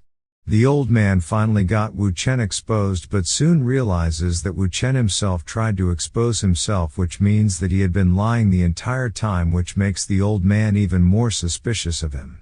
And that Wu Chen trying to prove himself suspicious is all his plan, as he needs to be extraordinary to be his daughter's boyfriend, extraordinary to mess the Donghai city. Which means that he is actually in a real relationship with his daughter. Having a look at both of them, he has another problem since Wu Chen is a random man who might have a special force behind him, so, he needs to know his objective beforehand. The old man, after thinking so much, praises Wu Chen for being talented. Wu Chen tells that it is all right or else he wouldn't have fallen for his daughter. Hinting that Ruobing is also very talented. And cheerfully asks the old man if they can have a private talk with one another. Ruobing grabs Wu Chen's arm asking about what kind of private talk is it that needs to have her excluded from their conversation, but the old man orders Ruobing to go outside with her brother.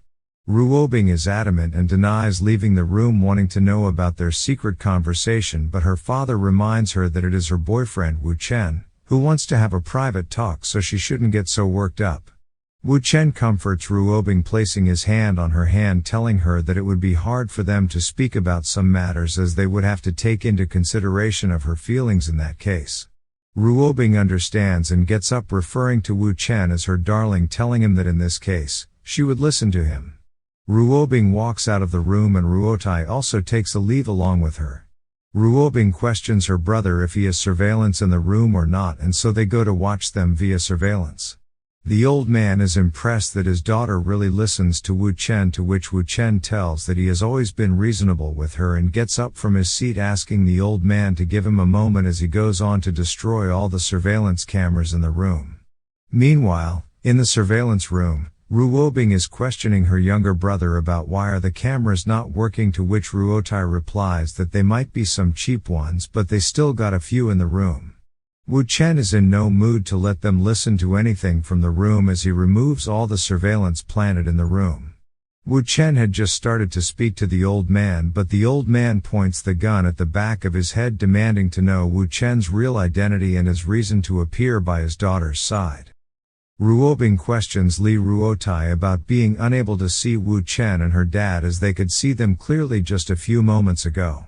Ruotai tells that he has no idea in this regard. We are brought back to Wu Chen and the old man, where Wu Chen mockingly tells that the old man is really from the same family since both his children had previously pointed their guns at him, like how he is doing at the moment. He calls the old man his uncle, telling that he bets that there is no ammo in the gun. The old man of the Li family puts down his gun on the table, telling that Wu Chen is quite a courage, referring to him as a young man. He drops all the bullets from his other hand, telling him to stop beating around the bush and to tell him his purpose of being in a relationship with his daughter. Wu Chen tries to provoke him, telling him that he is in love with Ruobing and would want to have kids with her, and whether anything is wrong with it. The old man understands that since he is saying such disrespectful words to his face, it means that Wu Chen is not scared of him. So, he tells Wu Chen to directly come to the point. Wu Chen speaks it all out, telling that he doesn't think the old man really cares about his daughter and only cares about the well-being of the family. He is a dad who knows about the type of person Ding Rulong is, but still wants to marry his daughter to him. Wu Chen questions whether he isn't afraid that Ruobing would just shoot a point right through Ding Rulong's head when she would get angry. The old man is provoked as he fumes in rage, questioning whether Wu Chen is trying to lecture him. Ruobing, on the other hand, is worriedly curious about their conversation, and after some thought, she tells her younger brother that they would go to the room behind where they are talking. Ruobing is acting like a 2-year-old, trying to listen to their conversation through a glass cup, but is unsuccessful. So, she asks about why cannot she hear anything, and we get to know that Ruotai had used the best soundproofing material when he got the room renovated. Wu Chen tries to sum it up, telling that Ding Rulong is a very stubborn person who cannot control his emotions, and tells that he doesn't think that Ding Rulong or his Ding family would live long. Asking the old man if he remembers Dong Yuantao. The old man replies that Dong Yuantao is a kid of another family, and he heard that Dong Yuantao had drowned and died 10 years ago. Questioning about why did he bring up that kid all of a sudden. Wu Chen with cold eyes tells that Dong Yuantao didn't drown but was murdered. The old man tells that it is impossible since the Dong family's status is good, so they would have really found out about it if that was the case, and besides, why would the Ding family go after a high school kid? Since there is no proof, it makes no sense. Wu Chen says that he isn't talking about the Ding family but about Ding Rulong, and tells the old man to look into his phone, as the motive for the entire incident was this woman named He Shiken. There were a lot of guys from rich families who wanted to pursue her but were rejected by her. But, she was very close with Dong Yuantao because of homework, and then that kid isn't alive. He explains that Ding Rulong had brought He Shiken out and killed that boy right in front of her face, and now she is with Ding Rulong because she is afraid of him. Wu Chen also adds that he has been in contact with that girl, and he is confident upon her that she will testify in this regard. The old man is in a rage as he gets up from his seat, yelling at Wu Chen about what is he trying to do. Wu Chen goes on with his own smooth way as he tells him not to be agitated, and he's sure that the old man knows about what Wu Chen is trying to do. Ruobing's father knows that the Dong family has been going uphill for the past few years, and if this thing gets out, it will start a messy war between the big families. Since the Li and Ding families are now allies, they will also have to enter the war. Wu Chen tells that out of all the families, the Sun family is the biggest ally of the Li family, and since Ruobing is not yet married into the Ding family, their alliance with the Ding family is not yet complete. The old man thinks that Wu Chen was sent there by some other family to break off the Li family's alliance with the Ding family. Meanwhile, Ruobing has gone completely berserk and wants to drill a hole in the wall to listen to their conversation. Ruotai tries to stop her, telling her that the soundproofing is very good, and if she tries to drill the wall, they will get noticed immediately, but Ruobing is in no mood to leave the matter, so she tells Ruotai to find another way, which Ruotai tries to decline, trying to leave from that place. Wu Chen tells her father that it is not what he thinks and that he is thinking of her daughter and the Li family. And the Dong family isn't a bad choice since Song Yuantao's cousin, Dong Yaqiu, has recently graduated from university, and Ruobing would make quite a good pair with him.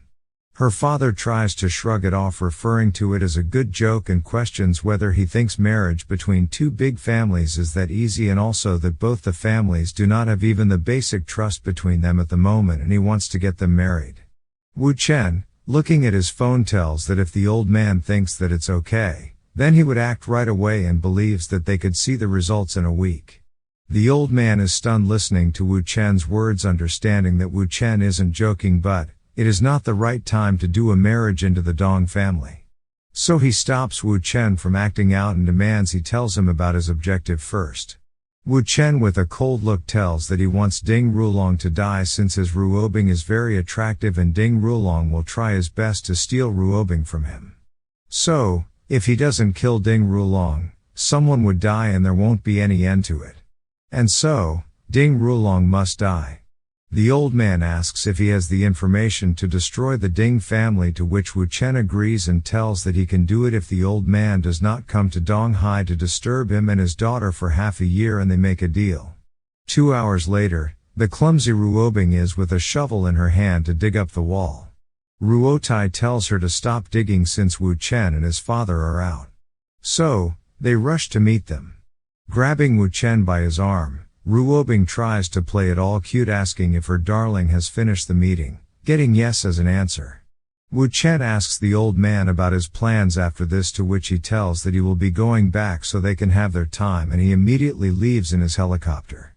Ruobing grabs Wu Chen to herself and tries to seductively ask him about what he said to her father that he left so easily. But Wu Chen's Sigma mode kicks in, questioning her if she is trying to act cute, as Ruobing once again makes a cat face, calling him sweetie, wanting to know about it. Ruotai hurriedly leaves them both, bidding them goodbye. Ruobing is blushing as she tries to barter that if he tells her about their conversation, she might consider some stuff with him. Wu Chen asks if she really means it, but once again turns on his Sigma mode, telling that he is not feeling well for a couple of days, as Su Qing has been very clingy and so he is very tired. Which makes her push him back, but she falls back, yelling at him as shameless. But Wu Chen catches her arm right in time, like a hero from the 90s, bringing her close to his face and asking whether isn't she also shameless for acting like that too. Ruobing sighs off, still over Wu Chen, so our proto-Wu Chen questions Ruobing if she is jealous, and if that is the case he will stop messing around with her. He tells her that he told her father about some detrimental dirt named Ding Rulong, and also had a talk about the Wei family. He even told Ruobing about the story of Dong Yuan Tao and Ishikan, who were lovers, but later the boyfriend was killed by Ding Rulong and the girl was taken away by Ding Rulong. Ruobing seems happy as he understands that once the Ding family gets eliminated for their heinous deeds, there is going to be a new wave of people who would want Ding Rulong dead. So, she grabs Wu Chen's jacket with both her hands, pulling him closer to her face, praises Wu Chen and tells her that she should reward him for his work. Wu Chen replies sarcastically whether she is sure of rewarding him in public, as there are a lot of eyes watching them from another building. Ruobing is in no mood of giving up as she asks Wu Chen about why is he caring about others, as he is her darling and is very remarkable. But despite that, he doesn't fall for her charms. Wu Chen asks her whether she herself didn't fall for him and whether it doesn't work as an advantage for her. Getting away from Wu Chen, tucking her hair back, she admits that he indeed has all the qualities of her eternal partner, especially with how capable he is. She admits that he is correct as she has fallen for him. Ruobing acts like a cute cat, telling Wu Chen that she won't become his submissive cat just because she has fallen in love with him, but rather he will be the one who should be submissive. Wu Chen, dumbfounded, claps his hands for her incredible speech, wishing Ruobing all the success. Wu Chen, however, reminds her about the reward she was going to give to him just a moment ago, so he demands a good massage by her as the reward.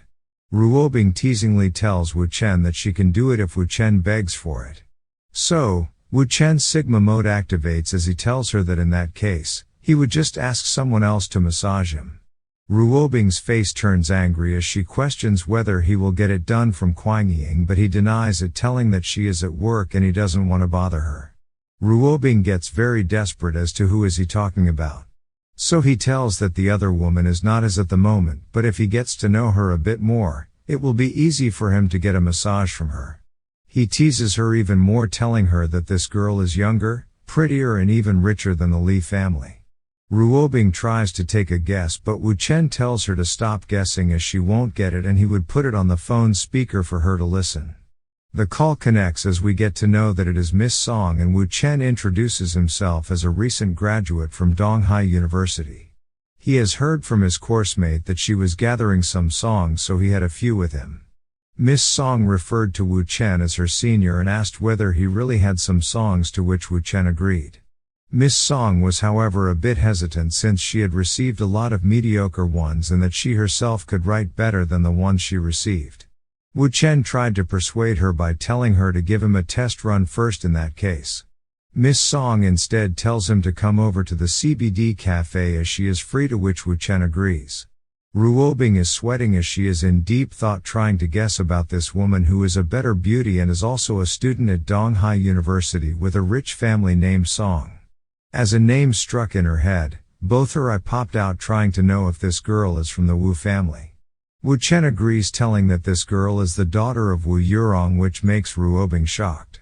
She asks if he is indeed going to get Wu Yurong's daughter to massage him and whether he isn't afraid of Wu Yurong getting to know about it.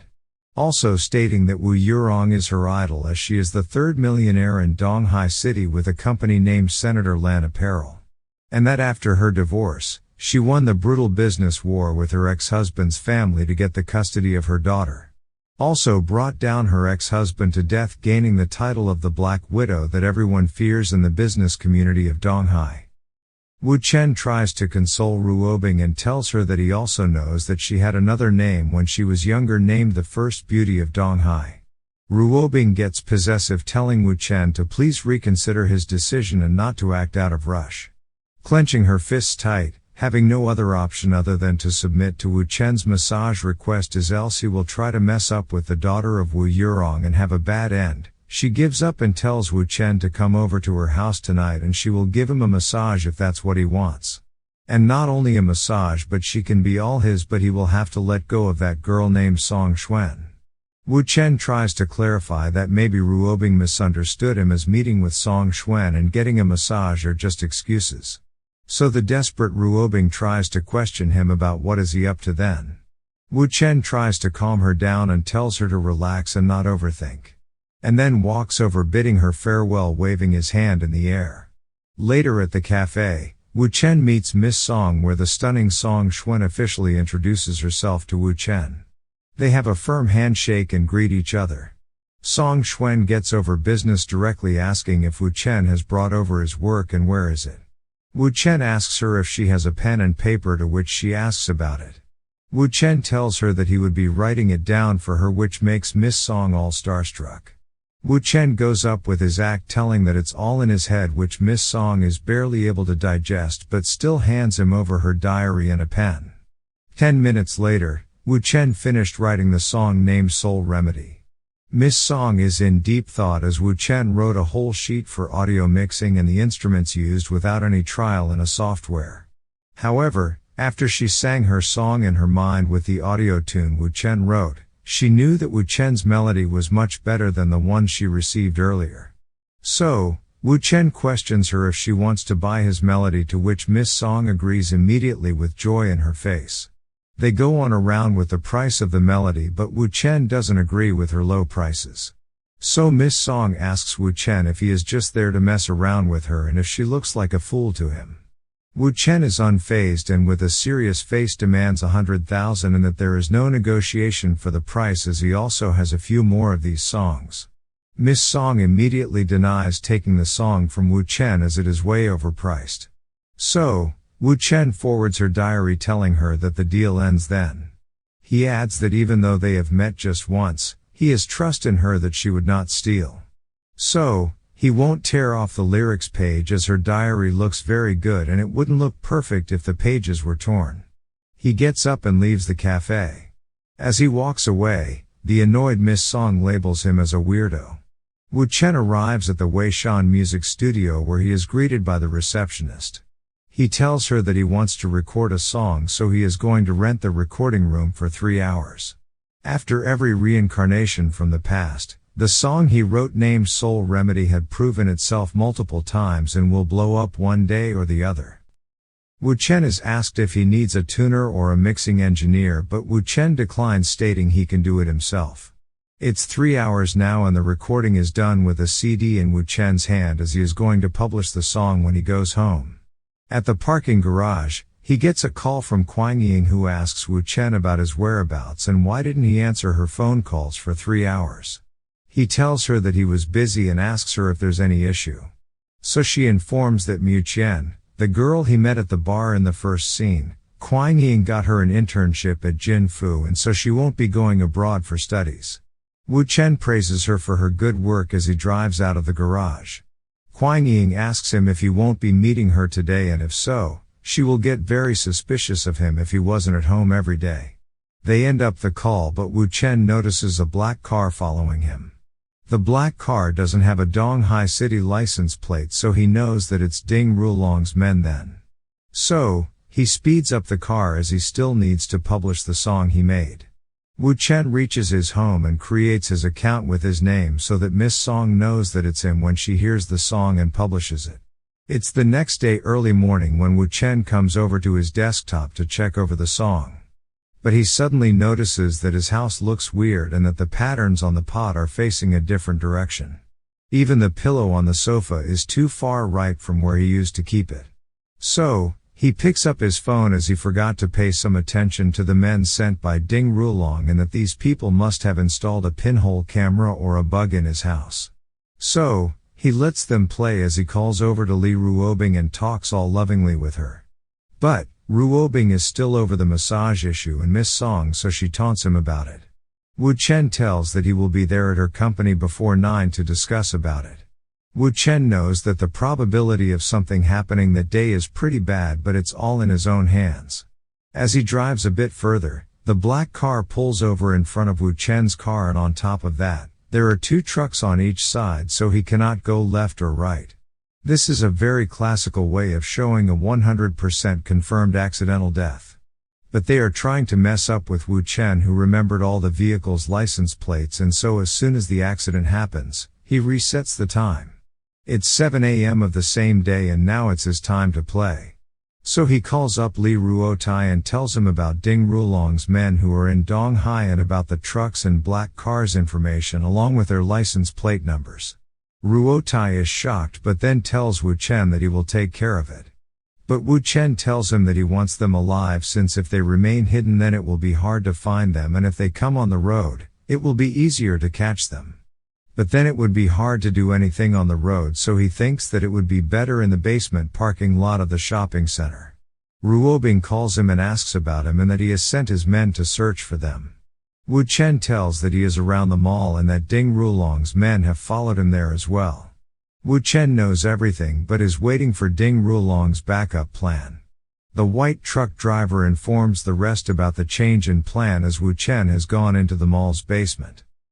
But suddenly a white van comes in and smashes into the white truck. When the furious white truck agent yells at those who crashed in, he is treated by Wang and his men, who is Ruotai's right-hand man.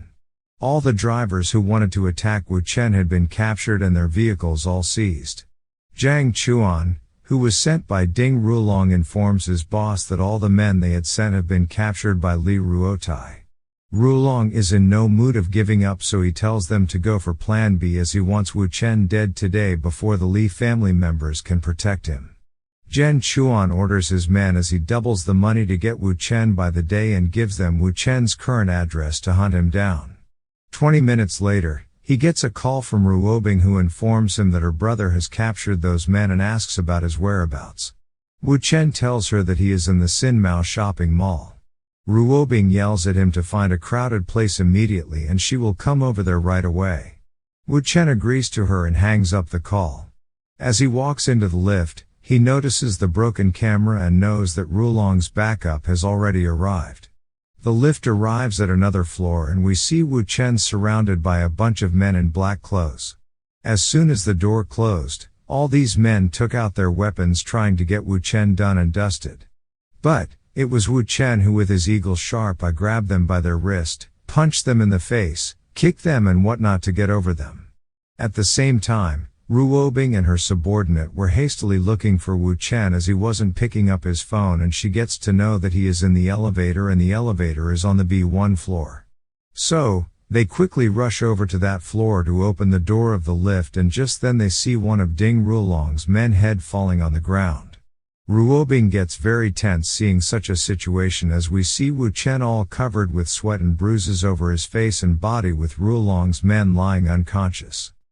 Ruobing is shocked to see Wu Chen in such a situation with her bodyguard sweating profusely about what would happen to them. Wu Chen just stepped out of the elevator calling her as his dearest lady before falling down as he didn't have any strength left. Ruobing grabs him just in time, but Wu Chen jokes around saying that her clothes would get dirty if she holds onto him. Ruobing shuts him up saying he still has the energy to speak and tells them to be quick and go to the hospital. Wu Chen asks about the need to go to a hospital, but the now possessive Ruobing is very concerned over Wu Chen telling him that he has blood all over his body and that he is injured. Wu Chen acts smart, declining her that he isn't injured and that she has been touching him everywhere and having fun with him. He teases her further, telling her that she spares no time having fun. Ruobing is in awe as she realizes that Wu Chen has single-handedly dealt with 6 armed killers without suffering any injuries. Wu Chen agrees about it but tells her that he still got his clothes dirty, so she will have to go home to take a bath. But, before that, he has something he has to do, and he pulls out a smartphone from one of the attacker's suit pockets and then clicks a photo of them lying unconscious on the ground. He sends the pictures to Zhang Chuan, who is Rulong's man, and just then the attacker's phone gets a call from Zhang himself. As he picks up the call, Zhang quickly asks if the work is done, assuming he is speaking to his men. But with a smirk, Wu Chen tells him that he has sent a picture and whether he has seen it or not. Zhang gets furious as to who is talking over the phone and how is his subordinate's phone under his command. But Wu Chen tells him, calling out his name, to send the pictures to Ding Rulong and to tell him that he only has his final days left. Wu Chen gives over the phone to one of Ruobing's men and instructs him to call an ambulance for the one whose phone he had used as he wanted him alive. Wu Chen now tries to leave, telling her that he will take a temporary leave from Donghai for 2 days to go south. Ruobing gets worried, questioning him if he is going to kill Ding Rulong and calling him honey, kisses him, showing him that she has truly fallen in love with him. Wu Chen gets his mood activated as he tells that he doesn't feel good having a moment here and tells her to head home so that they can clean up and have a moment after it. Later at another apartment, someone seems not so happy. Oh, it is Miss Song, who sees that a song has gotten into the weekly first and even her friend praises that song. She is shocked as that song has over 4,000 comments and all of them are very positive. Even professional singers are discussing that song, which is the same song Wu Chen had written the previous day. Her friend asks her about why she has handwritten music sheets as it is old-fashioned now. Miss Song is very furious as she cannot digest the fact, so she calls over to Wu Chen to confirm if it was he who had written and published that song.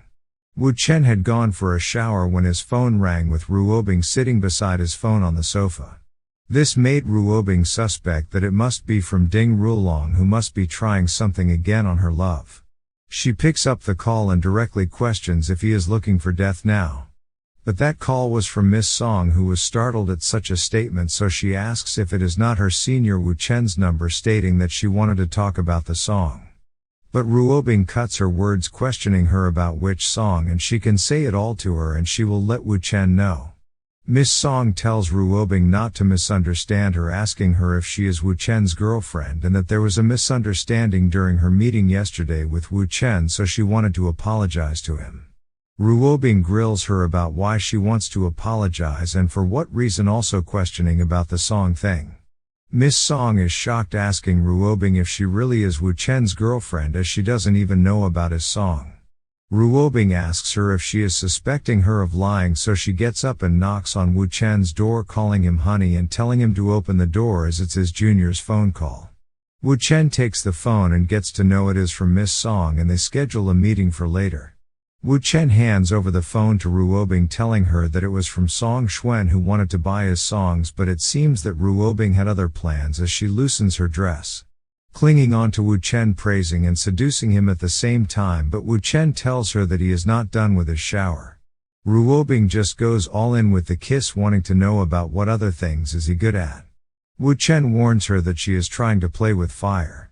Just then the phone ring, making Ruobing very angry as she curses that person for destroying their moment. She informs that it is from Ding Rulong and he tells her that it's alright and he is coming. Ruobing picks up the phone and Rulong instantly tries to explain that it was not he who did it but his subordinate Zhang Chuan, as that subordinate of his misunderstood his commands. Ruobing starts to humiliate Ding, stating how could those weaklings be his men, as they were too dumb and foolish and didn't even match young Master Ding's style. Ruobing starts to tease Ding by going and sitting over at Wu Chen's lap, where Wu Chen asks her about who is over the call and whether it is Ding Rulong. Ruobing agrees, stating that he is that same dumb bass, to which Wu Chen pounds her thighs, creating a loud sound that could be heard over the phone. He tells her to mind her attitude, as no intelligent woman uses profanity. Ruobing plays along, telling that it hurts and it has all turned red, making Rulong grind his teeth in anger.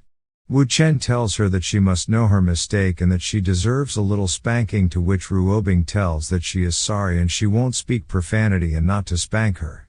Rulong couldn't stand anymore as he smashes his phone on the ground and even going ahead and crushing the phone with his foot. Ruobing tells that he hung up and it seems that he smashed his phone, questioning Wu Chen if Ding would even be able to survive it. Ruobing is in the mood to play as she deviates the attention to what Wu Chen had talked previously about spanking. Wu Chen raises his hands, telling her that he is all clean. He also informs her that he will be meeting up with Wu Yurong later, so she might also call her, and tells her to cooperate with her. Ruobing questions him about Wu Yurong, as it must be Song Xuan who must be contacting him. Wu Chen tells her that it is Miss Song but also her mother Miss Wu Yurong, as they must meet each other the same day. Just then Ruotai barges into the room, calling out for both of them, and then apologizes to Wu Chen about the incident that happened to him. Also going to such lengths to tell him that it won't happen again and asking him about how many bodyguards he need. Ruobing stops her little brother's speech midway, warning him not to go out to take revenge. But Ruotai counters it, saying that it has happened multiple times now and Wu Chen was lucky to fight back and didn't get hurt. He asks about what would happen the next time and that no one can promise anything, so he will have to get Ding Rulong dead.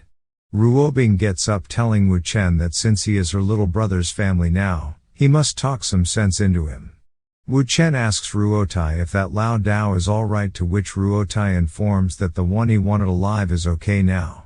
So Wu Chen tells that he will then have a good talk with that guy, which makes Ruotai want to know about what he's going to talk about. Whether that person is holding on to some important secrets that can bring Ding Rulong to his end.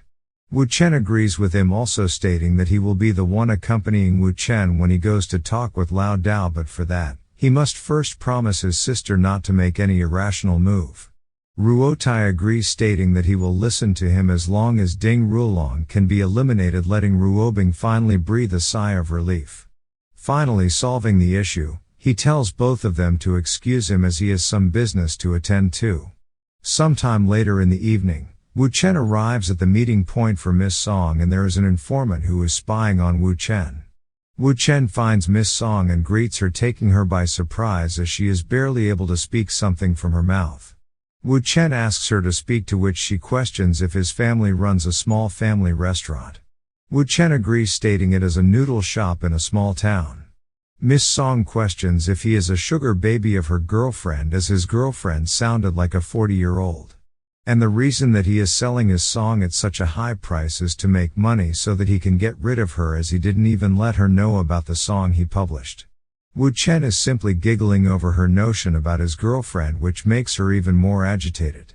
She thinks that it is very unfair to Wu Chen, as he cannot waste his talent on some old woman, and if he really wants to make money and become independent, then she can help him instead. Miss Song now holds Wu Chen's arm, trying to make him realize how good his song did and that he has now become famous.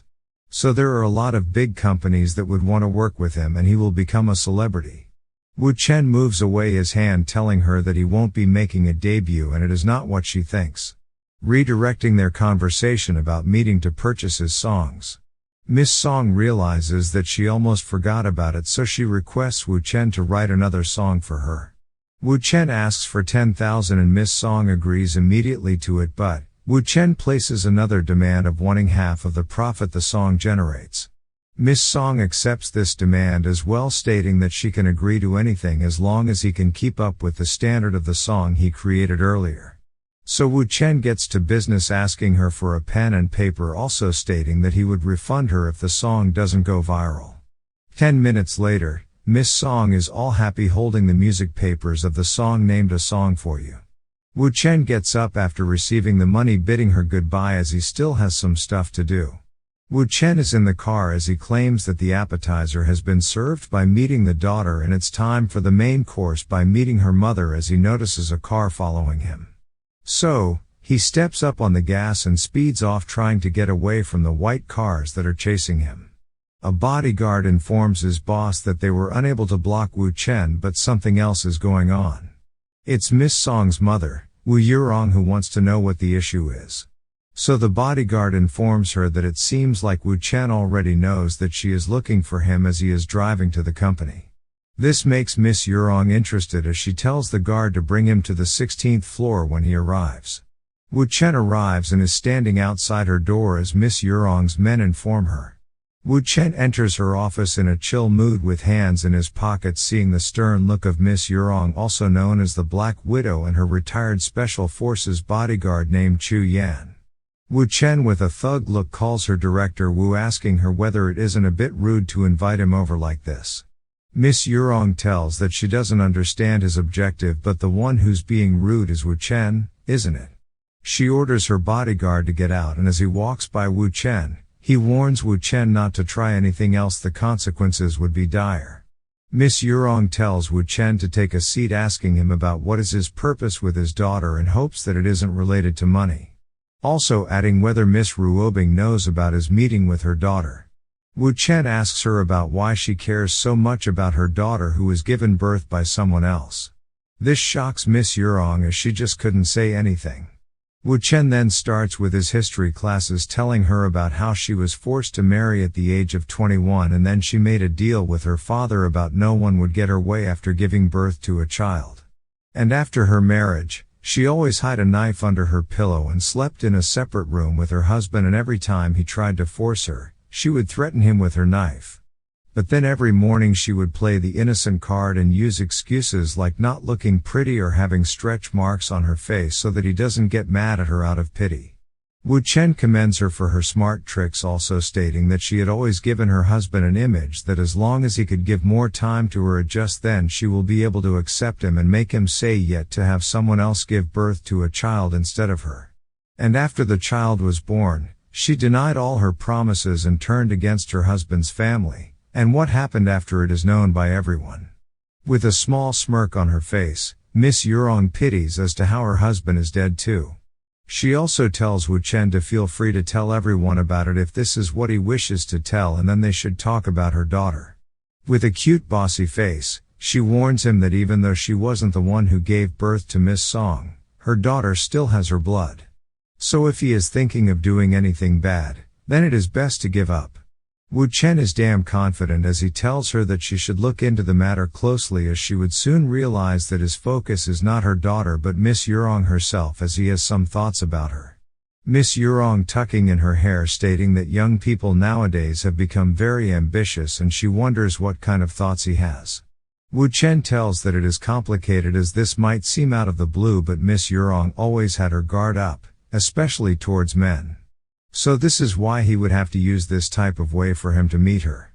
Miss Yurong gets up and starts to walk slowly towards Wu Chen, asking him about how complicated could the adult thing be and whether Miss Ruobing knows about what he is doing. Does she know about all these complicated thoughts he has about her? Wu Chen with a calm look tells that Ruobing of course knows about it. Going closer to Wu Chen's face, with a seductive and threatening pose, Miss Yurong tells that if that's the case, meeting face to face, then she can go into the details and let her know what kind of complicated thoughts he has for herself. Wu Chen asks Miss Yurong whether she knows Ding Rulong and that he is going after Wu Chen. Miss Yurong tells that she of course knows him, but what does that have to do with her? Wu Chen with a deadly vibe tells that he is going to end Ding Rulong. Miss Yurong seems very calm and amazed as she greets him good luck with it. Wu Chen tells that he is there to advise her to withdraw her investment from the Chuanhang fundings while she can. Miss Yurong calls it ridiculous as this matter is between him, the Li family and Ding Rulong. So what does it have to do with her and the Chuanhang fundings? Wu Chen explains to her that the Chuanhang fundings and the Tong Haiwen tradings and all the businesses that she came to establish outside of Senator Land Group will go down within the next 5 years. All because of him. Miss Yurong seems a bit interested in knowing further as she questions Wu Chen about whether he wants to mess with her. But Wu Chen denies it, stating that he only wants to mess with Ding Rulong, but she is the one getting tangled up in this mess.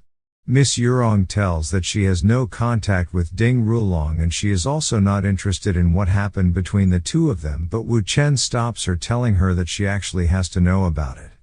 Since the biggest shareholder of the Chuanhang fundings is Huo Wangqi, who is also the second shareholder of Bei Wang Funding. And the actual owner of Bei Wang Fundings is Ding Weifeng. Miss Yurong tells that people call him the third Master Ding as he is the core member of the second generation in the Ding family and the third son of the old Master Ding. Wu Chen tells that he is also Ding Rulong's third uncle. Miss Yurong yet again tries to distance herself from the mess, stating that she has no correlation with Bei Wang Fundings or Ding Weifeng. Wu Chen tells that maybe she doesn't understand how deep the bond is between Huo Wanqiu and the Ding family, as once something happens to the Ding family, this earthquake of theirs is going to affect her through Huo Wanqiu. This catches Miss Yurong's immediate attention as she finally gets what Wu Chen meant. So, she asks if he is trying to mess with the Ding family. Back in her mind, she knows that he is Ruobing's boyfriend and not even a member of the Li family, but is confused as to how is he going to mess with the Ding family with no background.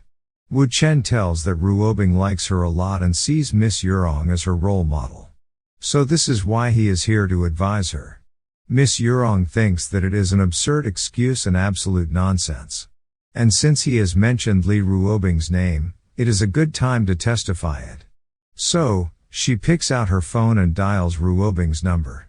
Upon connecting, both of them exchange greetings. Miss Yurong informs her that her boyfriend Wu Chen is there with her, to which Ruobing tells that she knows about it as he had mentioned about it to her before. Miss Yurong asks whether she knows that her boyfriend is trying to mess with the Ding family and gets a yes from Ruobing. Miss Yurong tries to speak something, but Ruobing calls out to her, stating that Wu Chen had directly spoken with her father, so she is unclear about it and she will have to speak with Wu Chen about the details. This startles Miss Yurong as Wu Chen could go around Ruobing and directly work with the Li family. She thinks about, wasn't it the Li family who was working with the Ding family, and what kind of abilities does Wu Chen have? So she thinks to have a good talk with Wu Chen to know more about it. She tells Wu Chen that Wu Chen must be exhausted from all these talks, so what would he like to drink, a wine or a champagne? Wu Chen thanks her for asking and replies that wine would do. So, Miss Yurong goes and picks up a bottle of wine, pours the wine into 2 wine glasses and offers one of the wine glasses to Wu Chen. She sits just beside Wu Chen, trying to smell the aroma of the wine she poured in her glass. Wu Chen spent half an hour explaining the pros and cons of the whole Ding Rulong and Dong Yuan Tao incident to Wu Yurong. Miss Yurong leans closer towards Wu Chen, asking him to have more wine. You can clearly see what she's trying to do as she tells that this bottle is very old, from the XYZ place. But just then she stumbles upon her high heels with a wine bottle in her hand. She is just going to fall, but Wu Chen came just in time to grab Miss Yurong from the back, telling her to be careful. Miss Yurong's face turns red with such an awkward situation as she excuses herself as she didn't know he was behind her. Wu Chen asks her if she is good, as it would be a pity if she fell. Miss Yurong is completely blushing at this point, apologizing, stating that she might have gone too fast with her drink.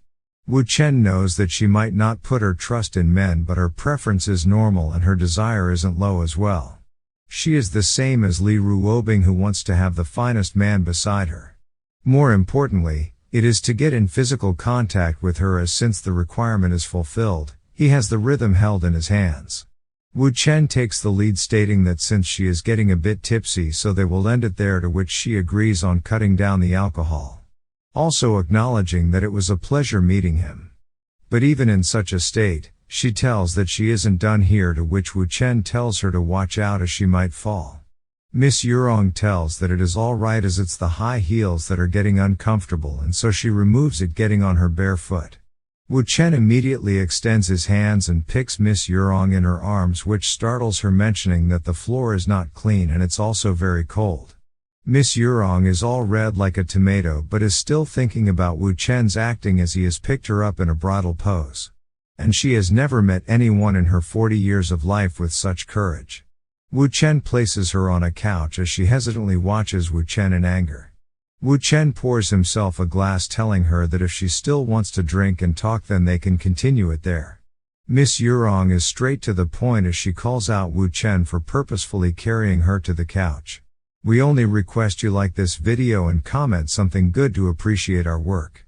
Subscribe to the channel right now to get notified when the next part of this manhwa releases. I've been stuck in my ways, stuck in my ways, stuck in my ways. Smoke a lot of haze, pay is getting it is, but I won't ever change. I've been stuck in my ways, stuck in my ways, stuck in my ways. People start to change for a little change, but I don't think it's strange.